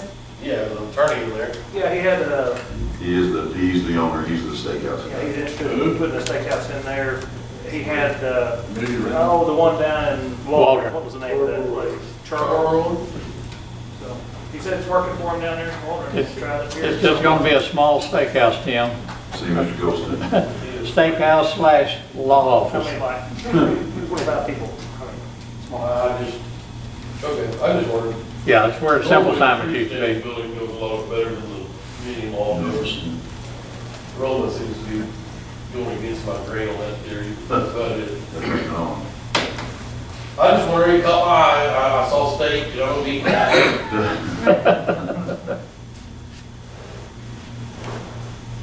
We Anything else from- did some plan review on it. Any other? I was wondering, you know, this is right, Dennis, you know, I saw, you know, you said you were sweeping the city streets, and I was wondering, have the bridges been swept too? I mean, it seemed like I haven't checked it recently, it seemed like times I kind of go over the bridges by the old Flash Market, you know, there's just seemed like a lot of stuff on the bridges there, and then the one right over here, you know, by City Hall here, you know, there's stuff. Can we get on the highway and sweep? Steakhouse. You call them. So, can't do that on state highway. I mean, I think Mr. Chad's answer would be, have at it.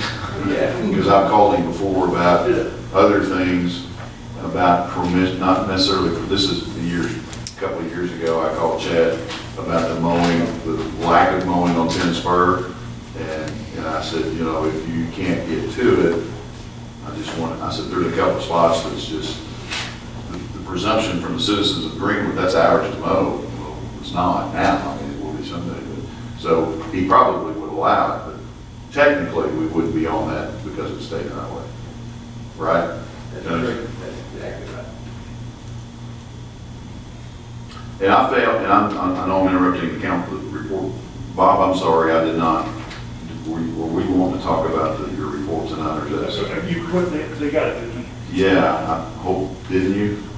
Or did I fail on that? Charlotte, did I give a chamber, or economic development chamber, did I get that to you?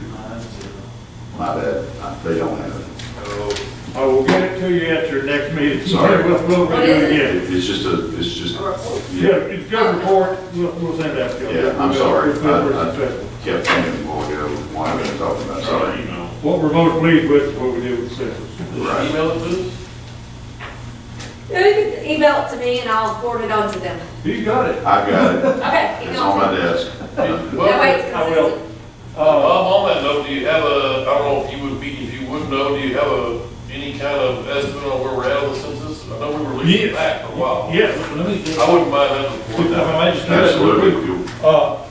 As you know, what the census does, they try to get self-reporting. And that's what we dived in on January. The reason being, when you self-report, that's done. Anything that's not self-reported, when the census people have to come and get it, there's a little bit of guesswork somewhere in there. Might be good, might be bad. They'll try to contact people, you know, go to your door, they'll try to send you mail, they'll try to call you, but there's always a little uncertainty, anything that's not self-reported. So anything you can self-report, that's money in the bank. Last census, Greenwood self-reported 67%.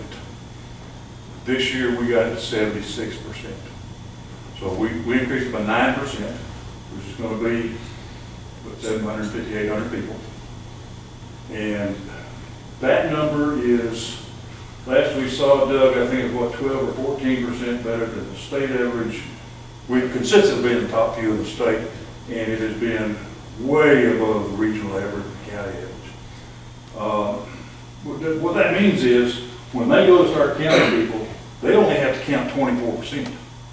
You know, if we only self-report 50%, well, they got to count 50%, they got to find them and estimate them. So I think we've done, and I'd like to claim brilliant leadership, but I'll tell you what it is, it's people at Greenwood care. The people at Greenwood made the effort and did what they needed to do. We got a lot of help, you know, the schools helped, the churches helped, a lot of groups helped. But getting that number, that's going to bode real well for us when those final numbers come out in January, February. So fortunately we started in January before all the nonsense hit, so we got a good jump on it. But, I'm real pleased with where the Greenwood is. Absolutely. I think you may have just said it, but when there are only 4 cities, they had 5? There were 5 or 6 at one time, yeah. And some of them are Bella Vista. Bella Vista was ahead of us. Maumelle was ahead of us. There were some residential conglomerate cities, but real cities like Greenwood, there weren't many real cities that were up ahead of us. So that's the Greenwood's credit. So we're going to have good numbers. And, you know, the number we see is a person's worth about $1,000 a year to City Hall. So we know we counted 700 or 800 more than were counted last time around. Now, doesn't mean the others won't get counted. Most of them will, because they've got pretty good methods. But we know we've got that much. Bob, do you have a number? We won't have a number for a while. As you know, they finally shut it down middle October. And it takes them several months then to compile all of that. Because they've got, you know, there's going to be some lawsuits. There's going to be a lot of problems over Sounds this. like an election. Huh? Sounds like an election. Sounds like an election. But we're supposed to have numbers in January, because that's when they got to start figuring out our turnback and all those other things. So at some point, they're going to have to put us a number. We haven't got any yet. I suspect it's probably at least 6 weeks before we'll see preliminary set of numbers. Well, y'all done a great job. Yeah, but we're pleased with where we're at. Anticipating breaking 10,000? I don't know. The little preliminaries I was seeing along tell me probably not. But part of the problem is available housing units, which is one of the things we've got to continue building on. Because the key for a city is residents. You know, people talk about jobs. Well, most residents fill those jobs, so we've got to get those available housing units up so we can break that 10,000. Oh, by the way, we're having a Christmas parade. We are having a Christmas parade tonight, but y'all scheduled next meeting. No, it's Tuesday. Yeah, we're going Tuesday. Okay, good. Yeah, we always have a Christmas parade, yeah. Yeah, when I watch my grandkids have to cancel and told them up too many times, I said, no, we're going to have a parade. We're going to do different. We're going to get some teaching out of it. We'll have some fun with it. We'll have a Christmas parade. Oh, that was a good segment on NPR. Where people, NPR. Yeah.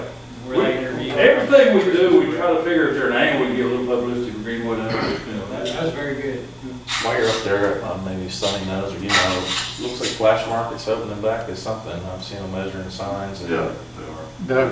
The mayor talked to the people. Did y'all know the building next door to AC there, he's spending a lot of money on that. He said, you know, they would probably think to see a restaurant. Didn't say no. Steakhouse? Yeah. I wish. Chick-fil-A. No, you won't be Never able food. to. When you drive around. Who's opening that up? Yeah. Tomorrow, we will probably. We talked to the people that own the property and preliminary they were going to reopen it. I'll share that with you soon. Okay, thank you, and I apologize for not getting the report. Thank you, and don't let him fool you, he worked extremely hard on the census. Yes, he did. Extremely, and that office over there, so. I was a little upset, I filled mine out the day it came in, and then about 2 weeks later, I got another one back in the mail. That kind of bothered me a little bit, there were double mail. Again, like election, Well, it really was. It's early and often. That's right, yeah. But some people might fill it out again, you never know. Right. Well, that's when I got my first one, I'll fill it out, so I did both of my first one. It's interesting. And you mentioned the parade, and we're looking forward to it. It's a reverse parade. Yeah, but I kiddingly said, but, you know, we got a little publicity early on, and cities all over Arkansas are saying, hey, we're gonna do that. So Macy's is doing a reverse Christmas parade. Mayor Joe Hersher of Van Buren called me to ask about it, and I said, listen, Joe, I said, there's a cost. I don't just give you information about the first parade. They're gonna try it, I think.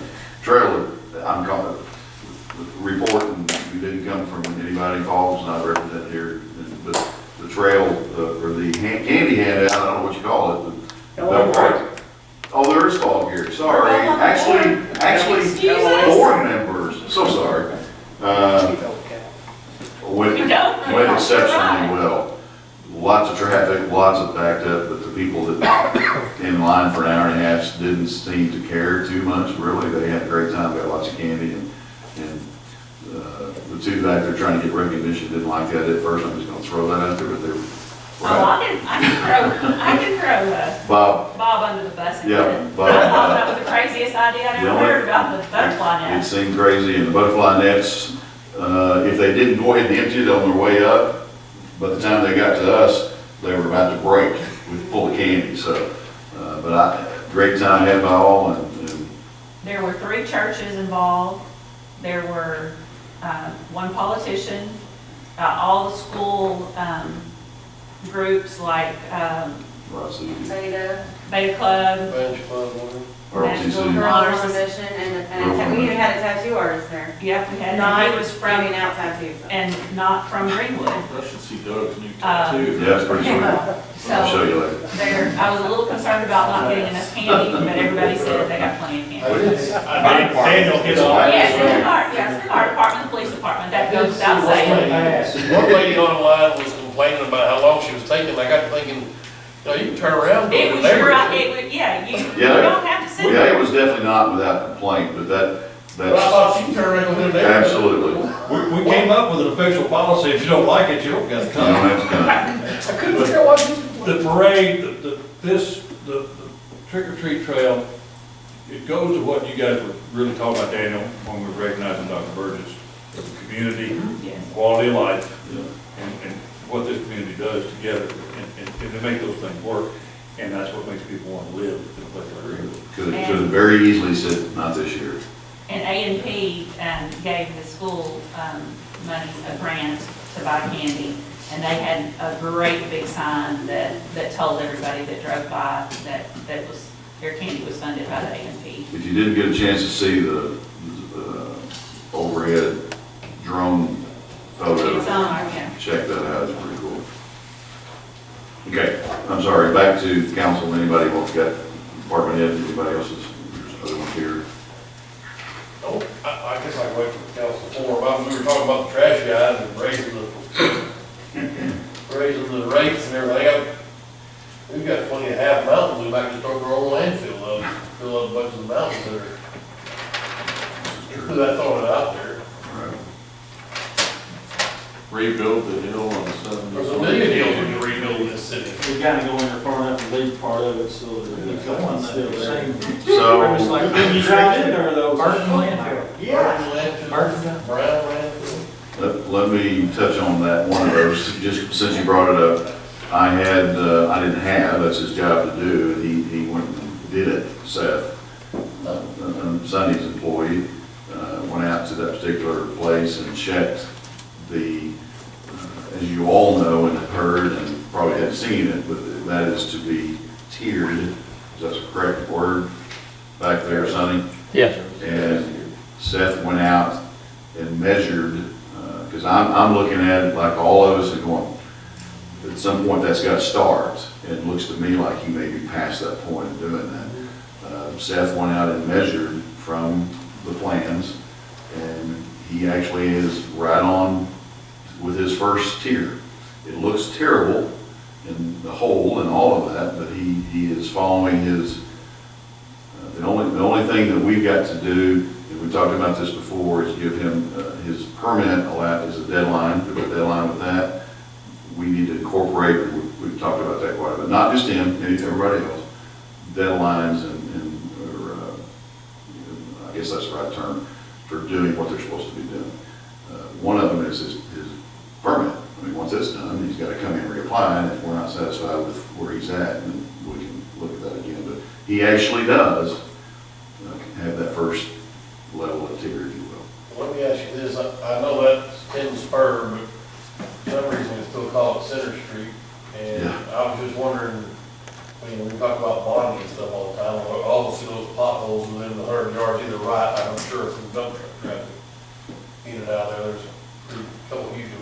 Yeah, I don't know that any of that pertains to the highway though, and I will tell you too, and we've got some really bad spots on 10 Spur all the way through town, and I turn those over to Chad again, or whoever else answers the phone if I call them, I mean, not every day by any means, but I can't remember where we were going out today from lunch, or somewhere. Oh, right at Walgreens. At Walgreens, yeah, we came out of the dairy right there at Walgreens, I mean, you could sink your tire, and it's the highway.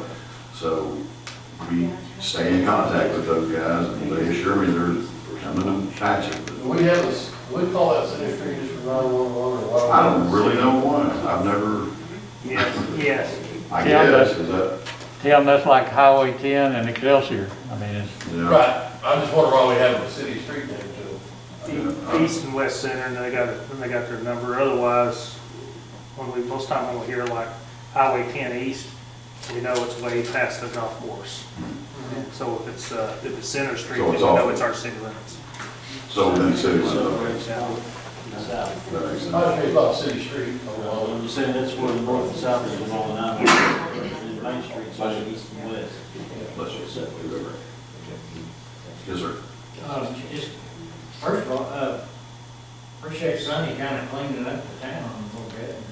The other thing is congratulations to the man in the box for winning the election. Oh, yeah.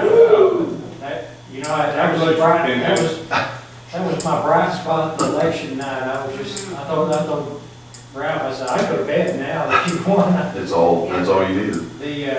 I calculated the votes, and there was about 4,100 people in Greenwood voting. And that's a pretty record turnout for Greenwood. I thought Ralph that's very unusual. And, General, help. The presidential cycle usually helps. Sure. Well, I'm sorry to interrupt that. no, that was it. I just wanted to congratulate. Well, let me add to that a little short story, if I may. Mr. Maker, were you with other makers? That's a stupid question. Yes. Were you at the watch party with Lindsay. Lindsay Bird? No, I was not. Do you know this story? No, I did not. I'll make it quick. My daughter-in-law called me in distress the night of the election, and it wasn't over yet, but it was late. And her and Lindsay are very close friends, and she was giving me the word and the message that Lindsay had called her, you had lost. And they were just really in They're really peril. And I said, I haven't seen it. I hadn't actually had a chance to look at it yet. And I said, but that can't be right. And it was, I don't know, what did I tell you how long it was? Just a little bit after I just hung up thinking, oh my gosh, I guess that's the way it is. And So actually on 4029, the first time any votes showed up on the screen, because they had the election machines, the voting machines that had screwed up. So the first report was like 400 and something votes to 167 votes with 98% reporting. And my wife looked at me and I said, there are more kids in Greenwood High School than people just voted. I said, that number is not right. yeah. I think you just lost. That's what it said on the news. Yeah. I said, let's just wait a bit and see what happens when they update. And the next one was completely off. So that was kind of legit. I ran into Lindsay at the pizza barn, and she was rather embarrassed about it. It was funny. But anyway, congratulations, as they said. Well, I appreciate it, and I appreciate everybody's support. Did you get your signs up? Because I got an issue with that if you didn't. She run a very honorable and very tough race. Yeah. I will say that. And, I just appreciate everybody's support, and I look forward to being on the council again with you guys. Did you get your signs up? I did. Okay. I did. Thank you, sir. Appreciate the congratulations to me and Rod too, Mr. Mayor. Oh, I'm sorry, yes, absolutely. Well, basically, you know, I get hit with that every time that I run, and I have an opponent, and the one over here never has an opponent.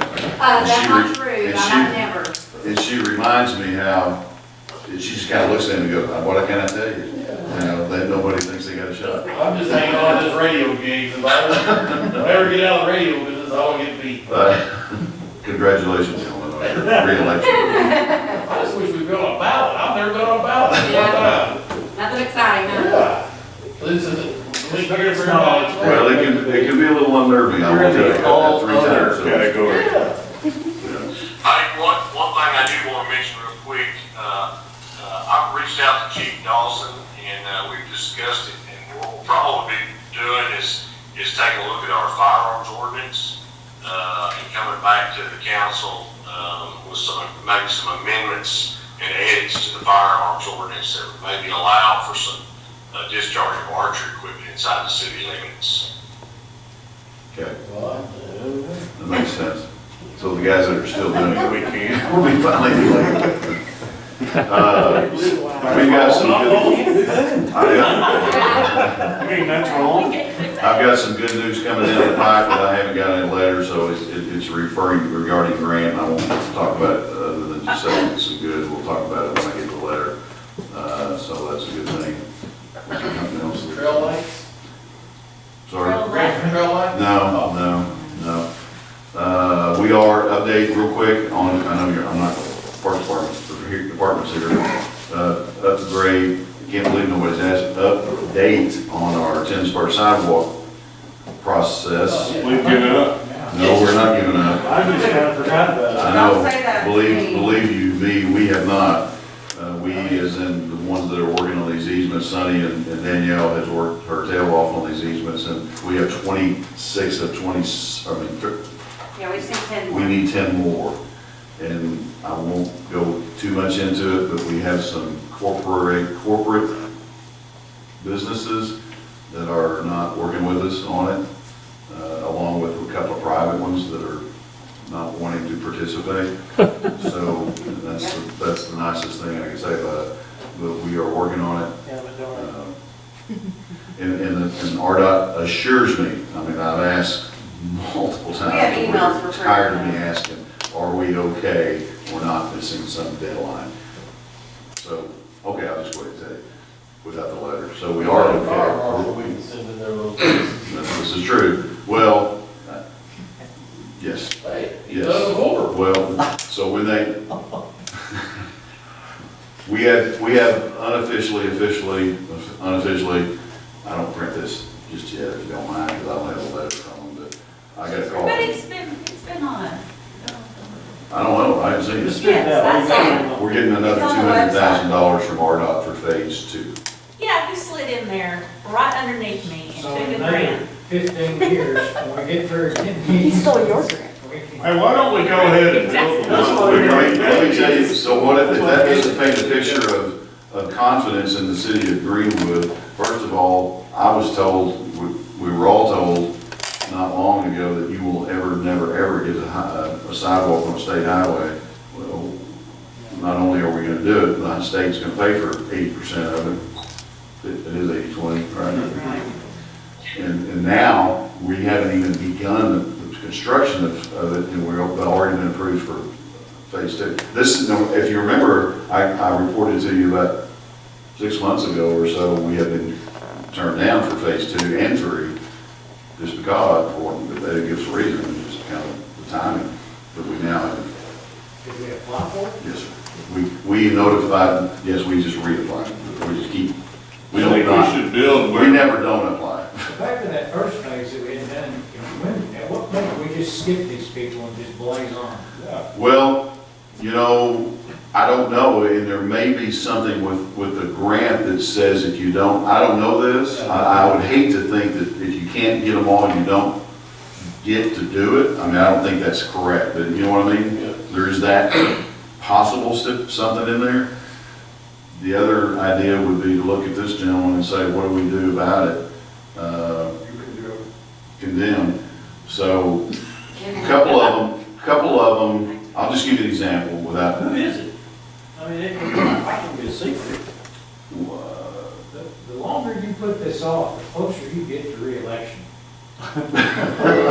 Yeah, you would think that's what I'm doing, So- that's not the case. If we're gonna get into condemnation, you need to get get on. I know, now, I see what you're saying. Build where you can and put signs along there that says, we Well- built everywhere we have an easement. Yeah, we said Believe that, me, that's I've talked exactly about right. putting a big ad in the paper and say, thank you for everyone except these people who have not. Yep. I guess I can, I don't know.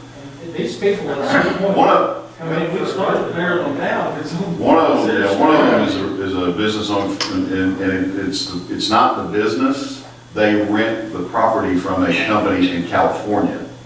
And that California company doesn't do business like we do here in Greenwood. They are used to being compensated. They want compensation. I have given Danielle complete permission to double compensation that we ordinarily offer. That's $1. You know, thank you very much. So they either want true compensation or they want, I mean, one of them has specifically said, we want you to pay for an appraisal. And could be, you know, Jeremy says that could be, you know, depending on what it is, could be a couple $1,000s. So we're working on them. These people come in for a building permit at some point. Yes. That's when Yes. you gotta do that, to Yes. get your permit to replace your. We believe it, that's on our, yeah. Well, I know it's phase 2, I think, but over there where that picture's building is, just wouldn't lay that concrete down. Actually, we don't even have that phase, yeah, we only go on the north, on the south side of 10 Spur. We begin at Bancorp South and go just to, we go past Waffle House, and then just barely on the store track property. So that might be. That's part of phase 1. But yeah, as far as. That might get his attention. If we want, maybe. But phase 2 technically is going on out south, east, right to Walmart. But we may, anyway, it doesn't matter. We could probably have a choice if we want to go that way. Talk to Jeremy Shores about it.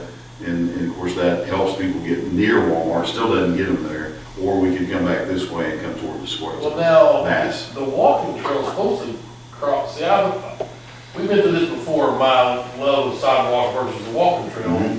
If you can get a sidewalk to a walking trail, you can get up, because it's supposed to have gone through there and, Well, I don't guess it's. we want to go trail-wise, and we want to go to get over there to that pit area. Yeah, right. We got to go under that bridge, Yeah. and that bridge is not as accommodating Right. nearly as the 2 that we've gone under so far. Not even. Yeah. So the phase 2 of the trail, the sidewalk actually stays on the north side of the highway all the way to near Walmart. Gotcha. But it's just pretty awesome that I was a little bit in disbelief when they called Jeremy to tell Jeremy, and then Jeremy asked me if they asked him if we wanted to roll 1 into 2, and I said, absolutely not. I said, I'm not waiting. Right. No. We'll get, now, I said that, we may be able to start 2 before we start 1. If money comes in, we get the easements, we'll do 2 first. But anyway, that's it. Build it, mail come.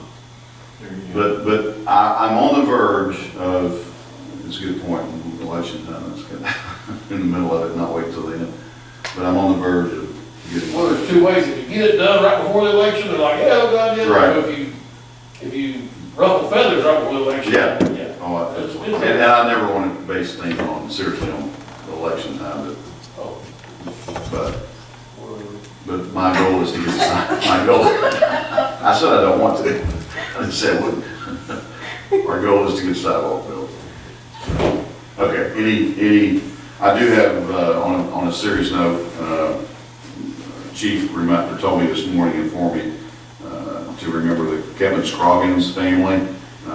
Is a bailiff for the Sheriff's Department, lost a battle with cancer, so remember that family, your prayers and thoughts.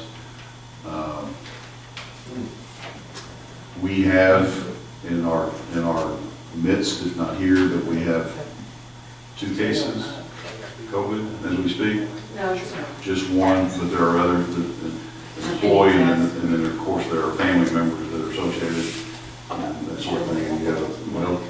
You have a councilman at home because of his family, so obviously remember all that. I appreciate how we all handled ourselves tonight. I think it's very commendable. I think the prayer coverage that we had by Todd Hells was spot on. It's not tonight, what he prayed about before and how we handle ourselves and the responsibilities we have. So I just want to say thank you to everybody for that.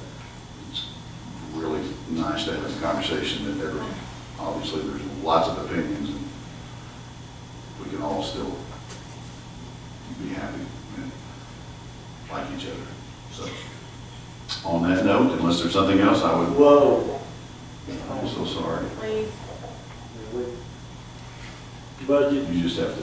Budget session. Hey, before we get into that though. I said remind me later, so thank you for following me. We need some dates. You basically scared me right there. We need budget study session dates. I'll bring taco soup. There you go.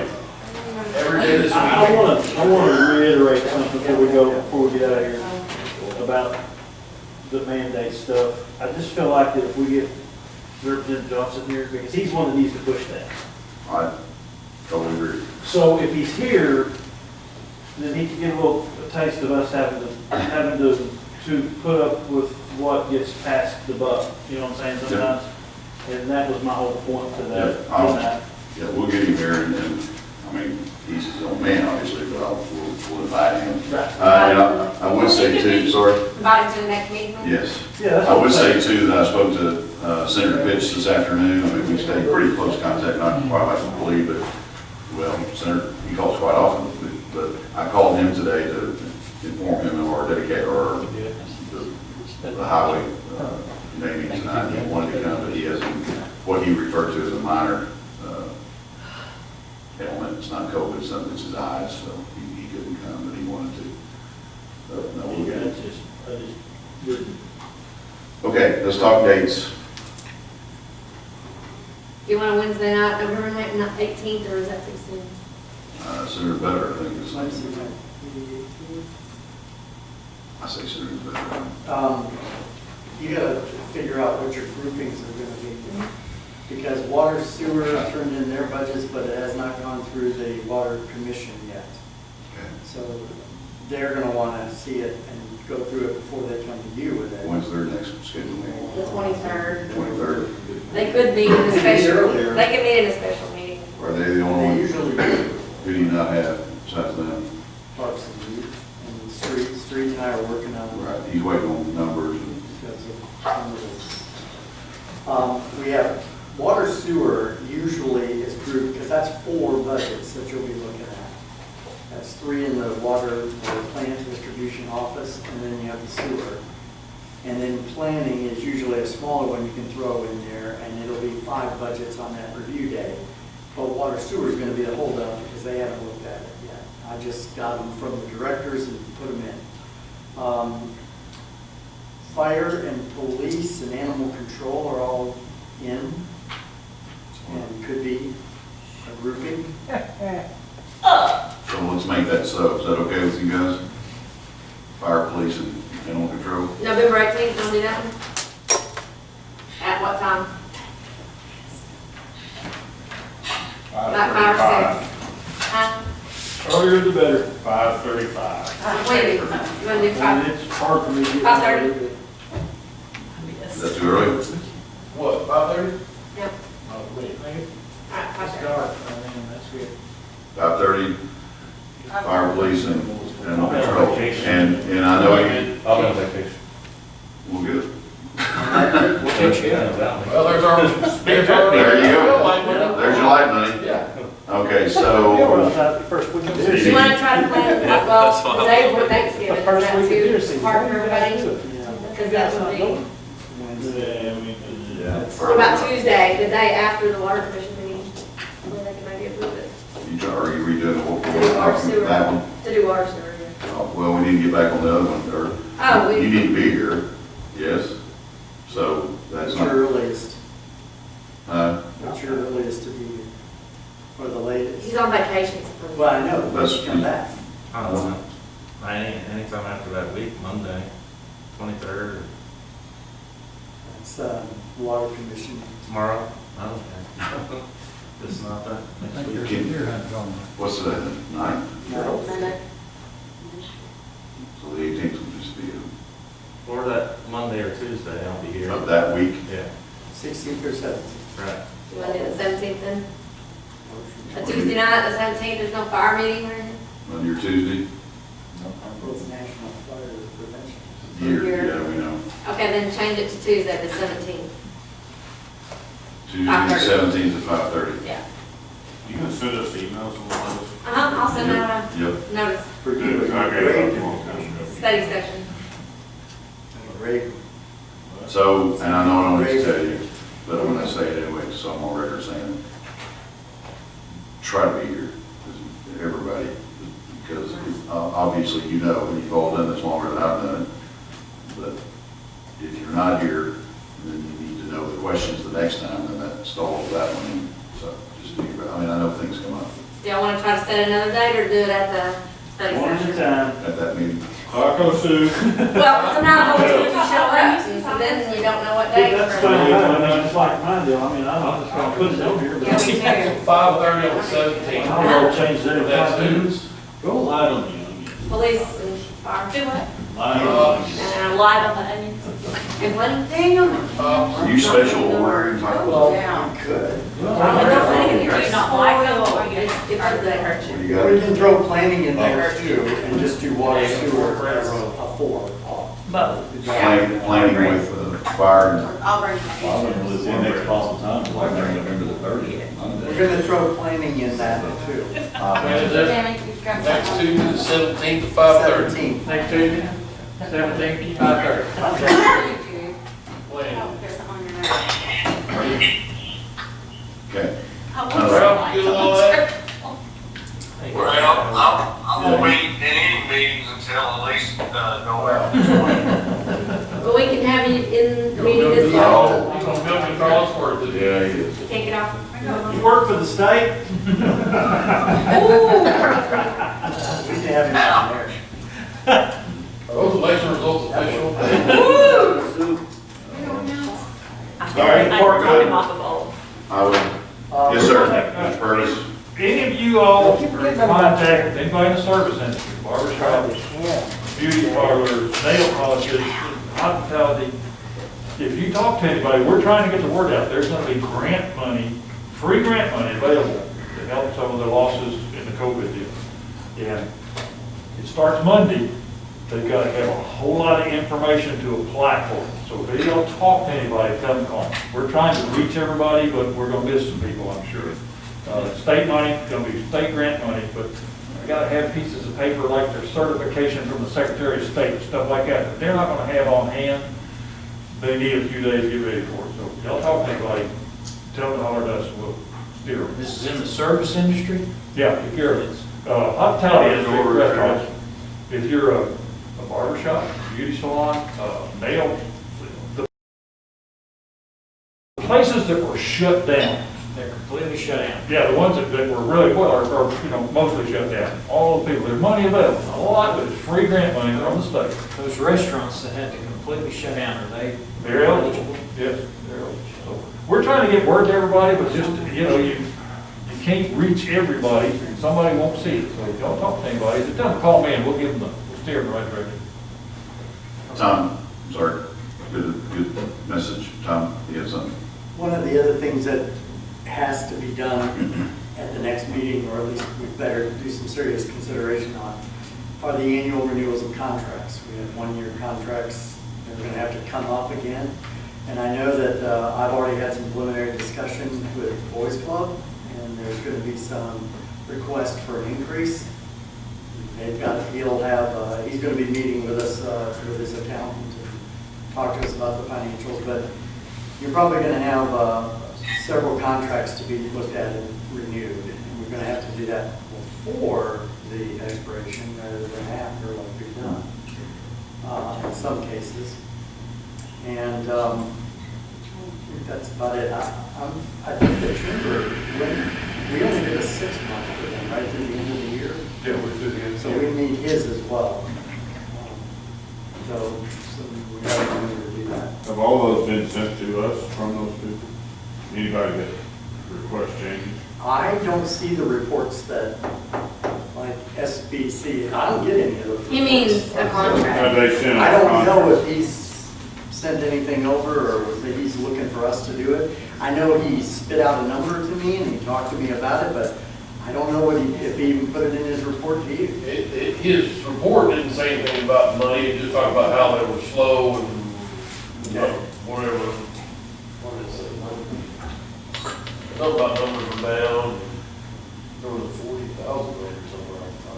Yes, that's what he said he was down. How do you want to, I'm sorry, how do you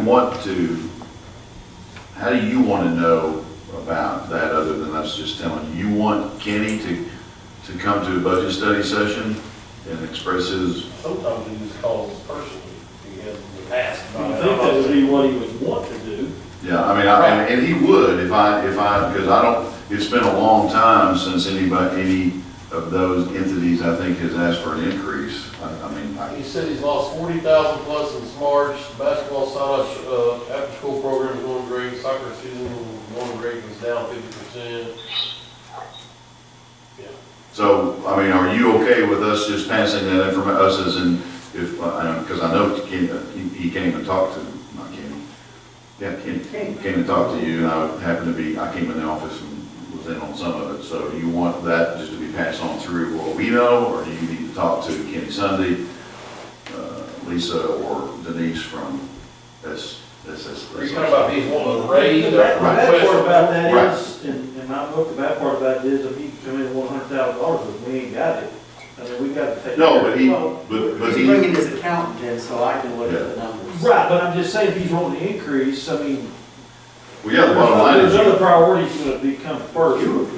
Yeah. Right. But we need to dovetail it with the contract Yeah. so that it's done at the same time. I can put any number he wants in that budget. Right. If it doesn't pan out to be. Yeah, That's what I'm saying. Yeah, he or anybody else had, that's how they have to do it. They're gonna ask and then they get told either yeah or no. That's what I'm saying, he can ask, I mean, it Right. just depends Yeah, on so- how it's all gonna work out, so. But he wanted to raise. So the information, him Yeah. coming having to spill his guts really, I mean, honestly, to me, it just. Well, the only reason I said that or asked that is if you may want to know what, because we may not, I mean, he knows quite a bit about what Kenny's asking for, but he may look at you guys and say, this, you know what I'm saying, more on a personal. I don't advocate for Kenny, I Right. advocate for the citizens. Do you want them advocating, I guess, to you directly, or do you want us to just bring it to I want them them? advocating directly. You do? It's like cars. him. Oh, I do too. I would, if I were in your shoes, and I'm not necessarily. It's much easier to turn him down when we're not facing him. Okay, that's true. Okay. I don't have a problem. I think I follow that logic. Okay, so if I'm hearing you, you want to talk, you I want think to he talk? needs to be here. Okay, that's what I thought. That's my opinion. Yeah, I agree. Okay. But, yeah, and the thing is, it's like that for all contracts. I mean, it's like, it's not my responsibility to guess what they want, put it in there, and then try to limit it later when you guys have some issues with it. It's a contract between the city and them. They need to have some representation. Well, it's The really, senior center is what I'm talking about, because we've got to read that one too. it's not a whole lot different in the department heads talking to you on the budgets. The night of your study session, you'll be looking at Dennis and going, what do you want this for? Well, Kenny's usually always been good in the past about coming to a budget session. Yeah, I think I just want to make sure that's what you're still wanting, yeah. Okay. So we got a date, we're good on that, and we'll make another date for the next one. And Fire, most police, and important, planning. taco soup, huh? Fire, police, and Police. I make a motion with your.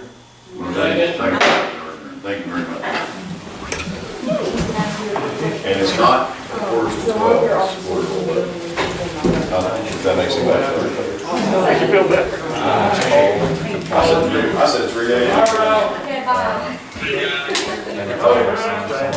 I thought it was in there. He either went down and asked or he left, so. All right, but now. Thank you for the. I apologize again.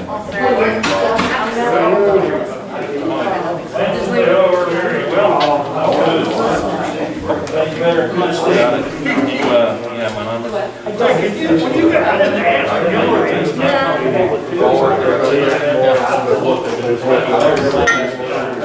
I think it'll be There you go.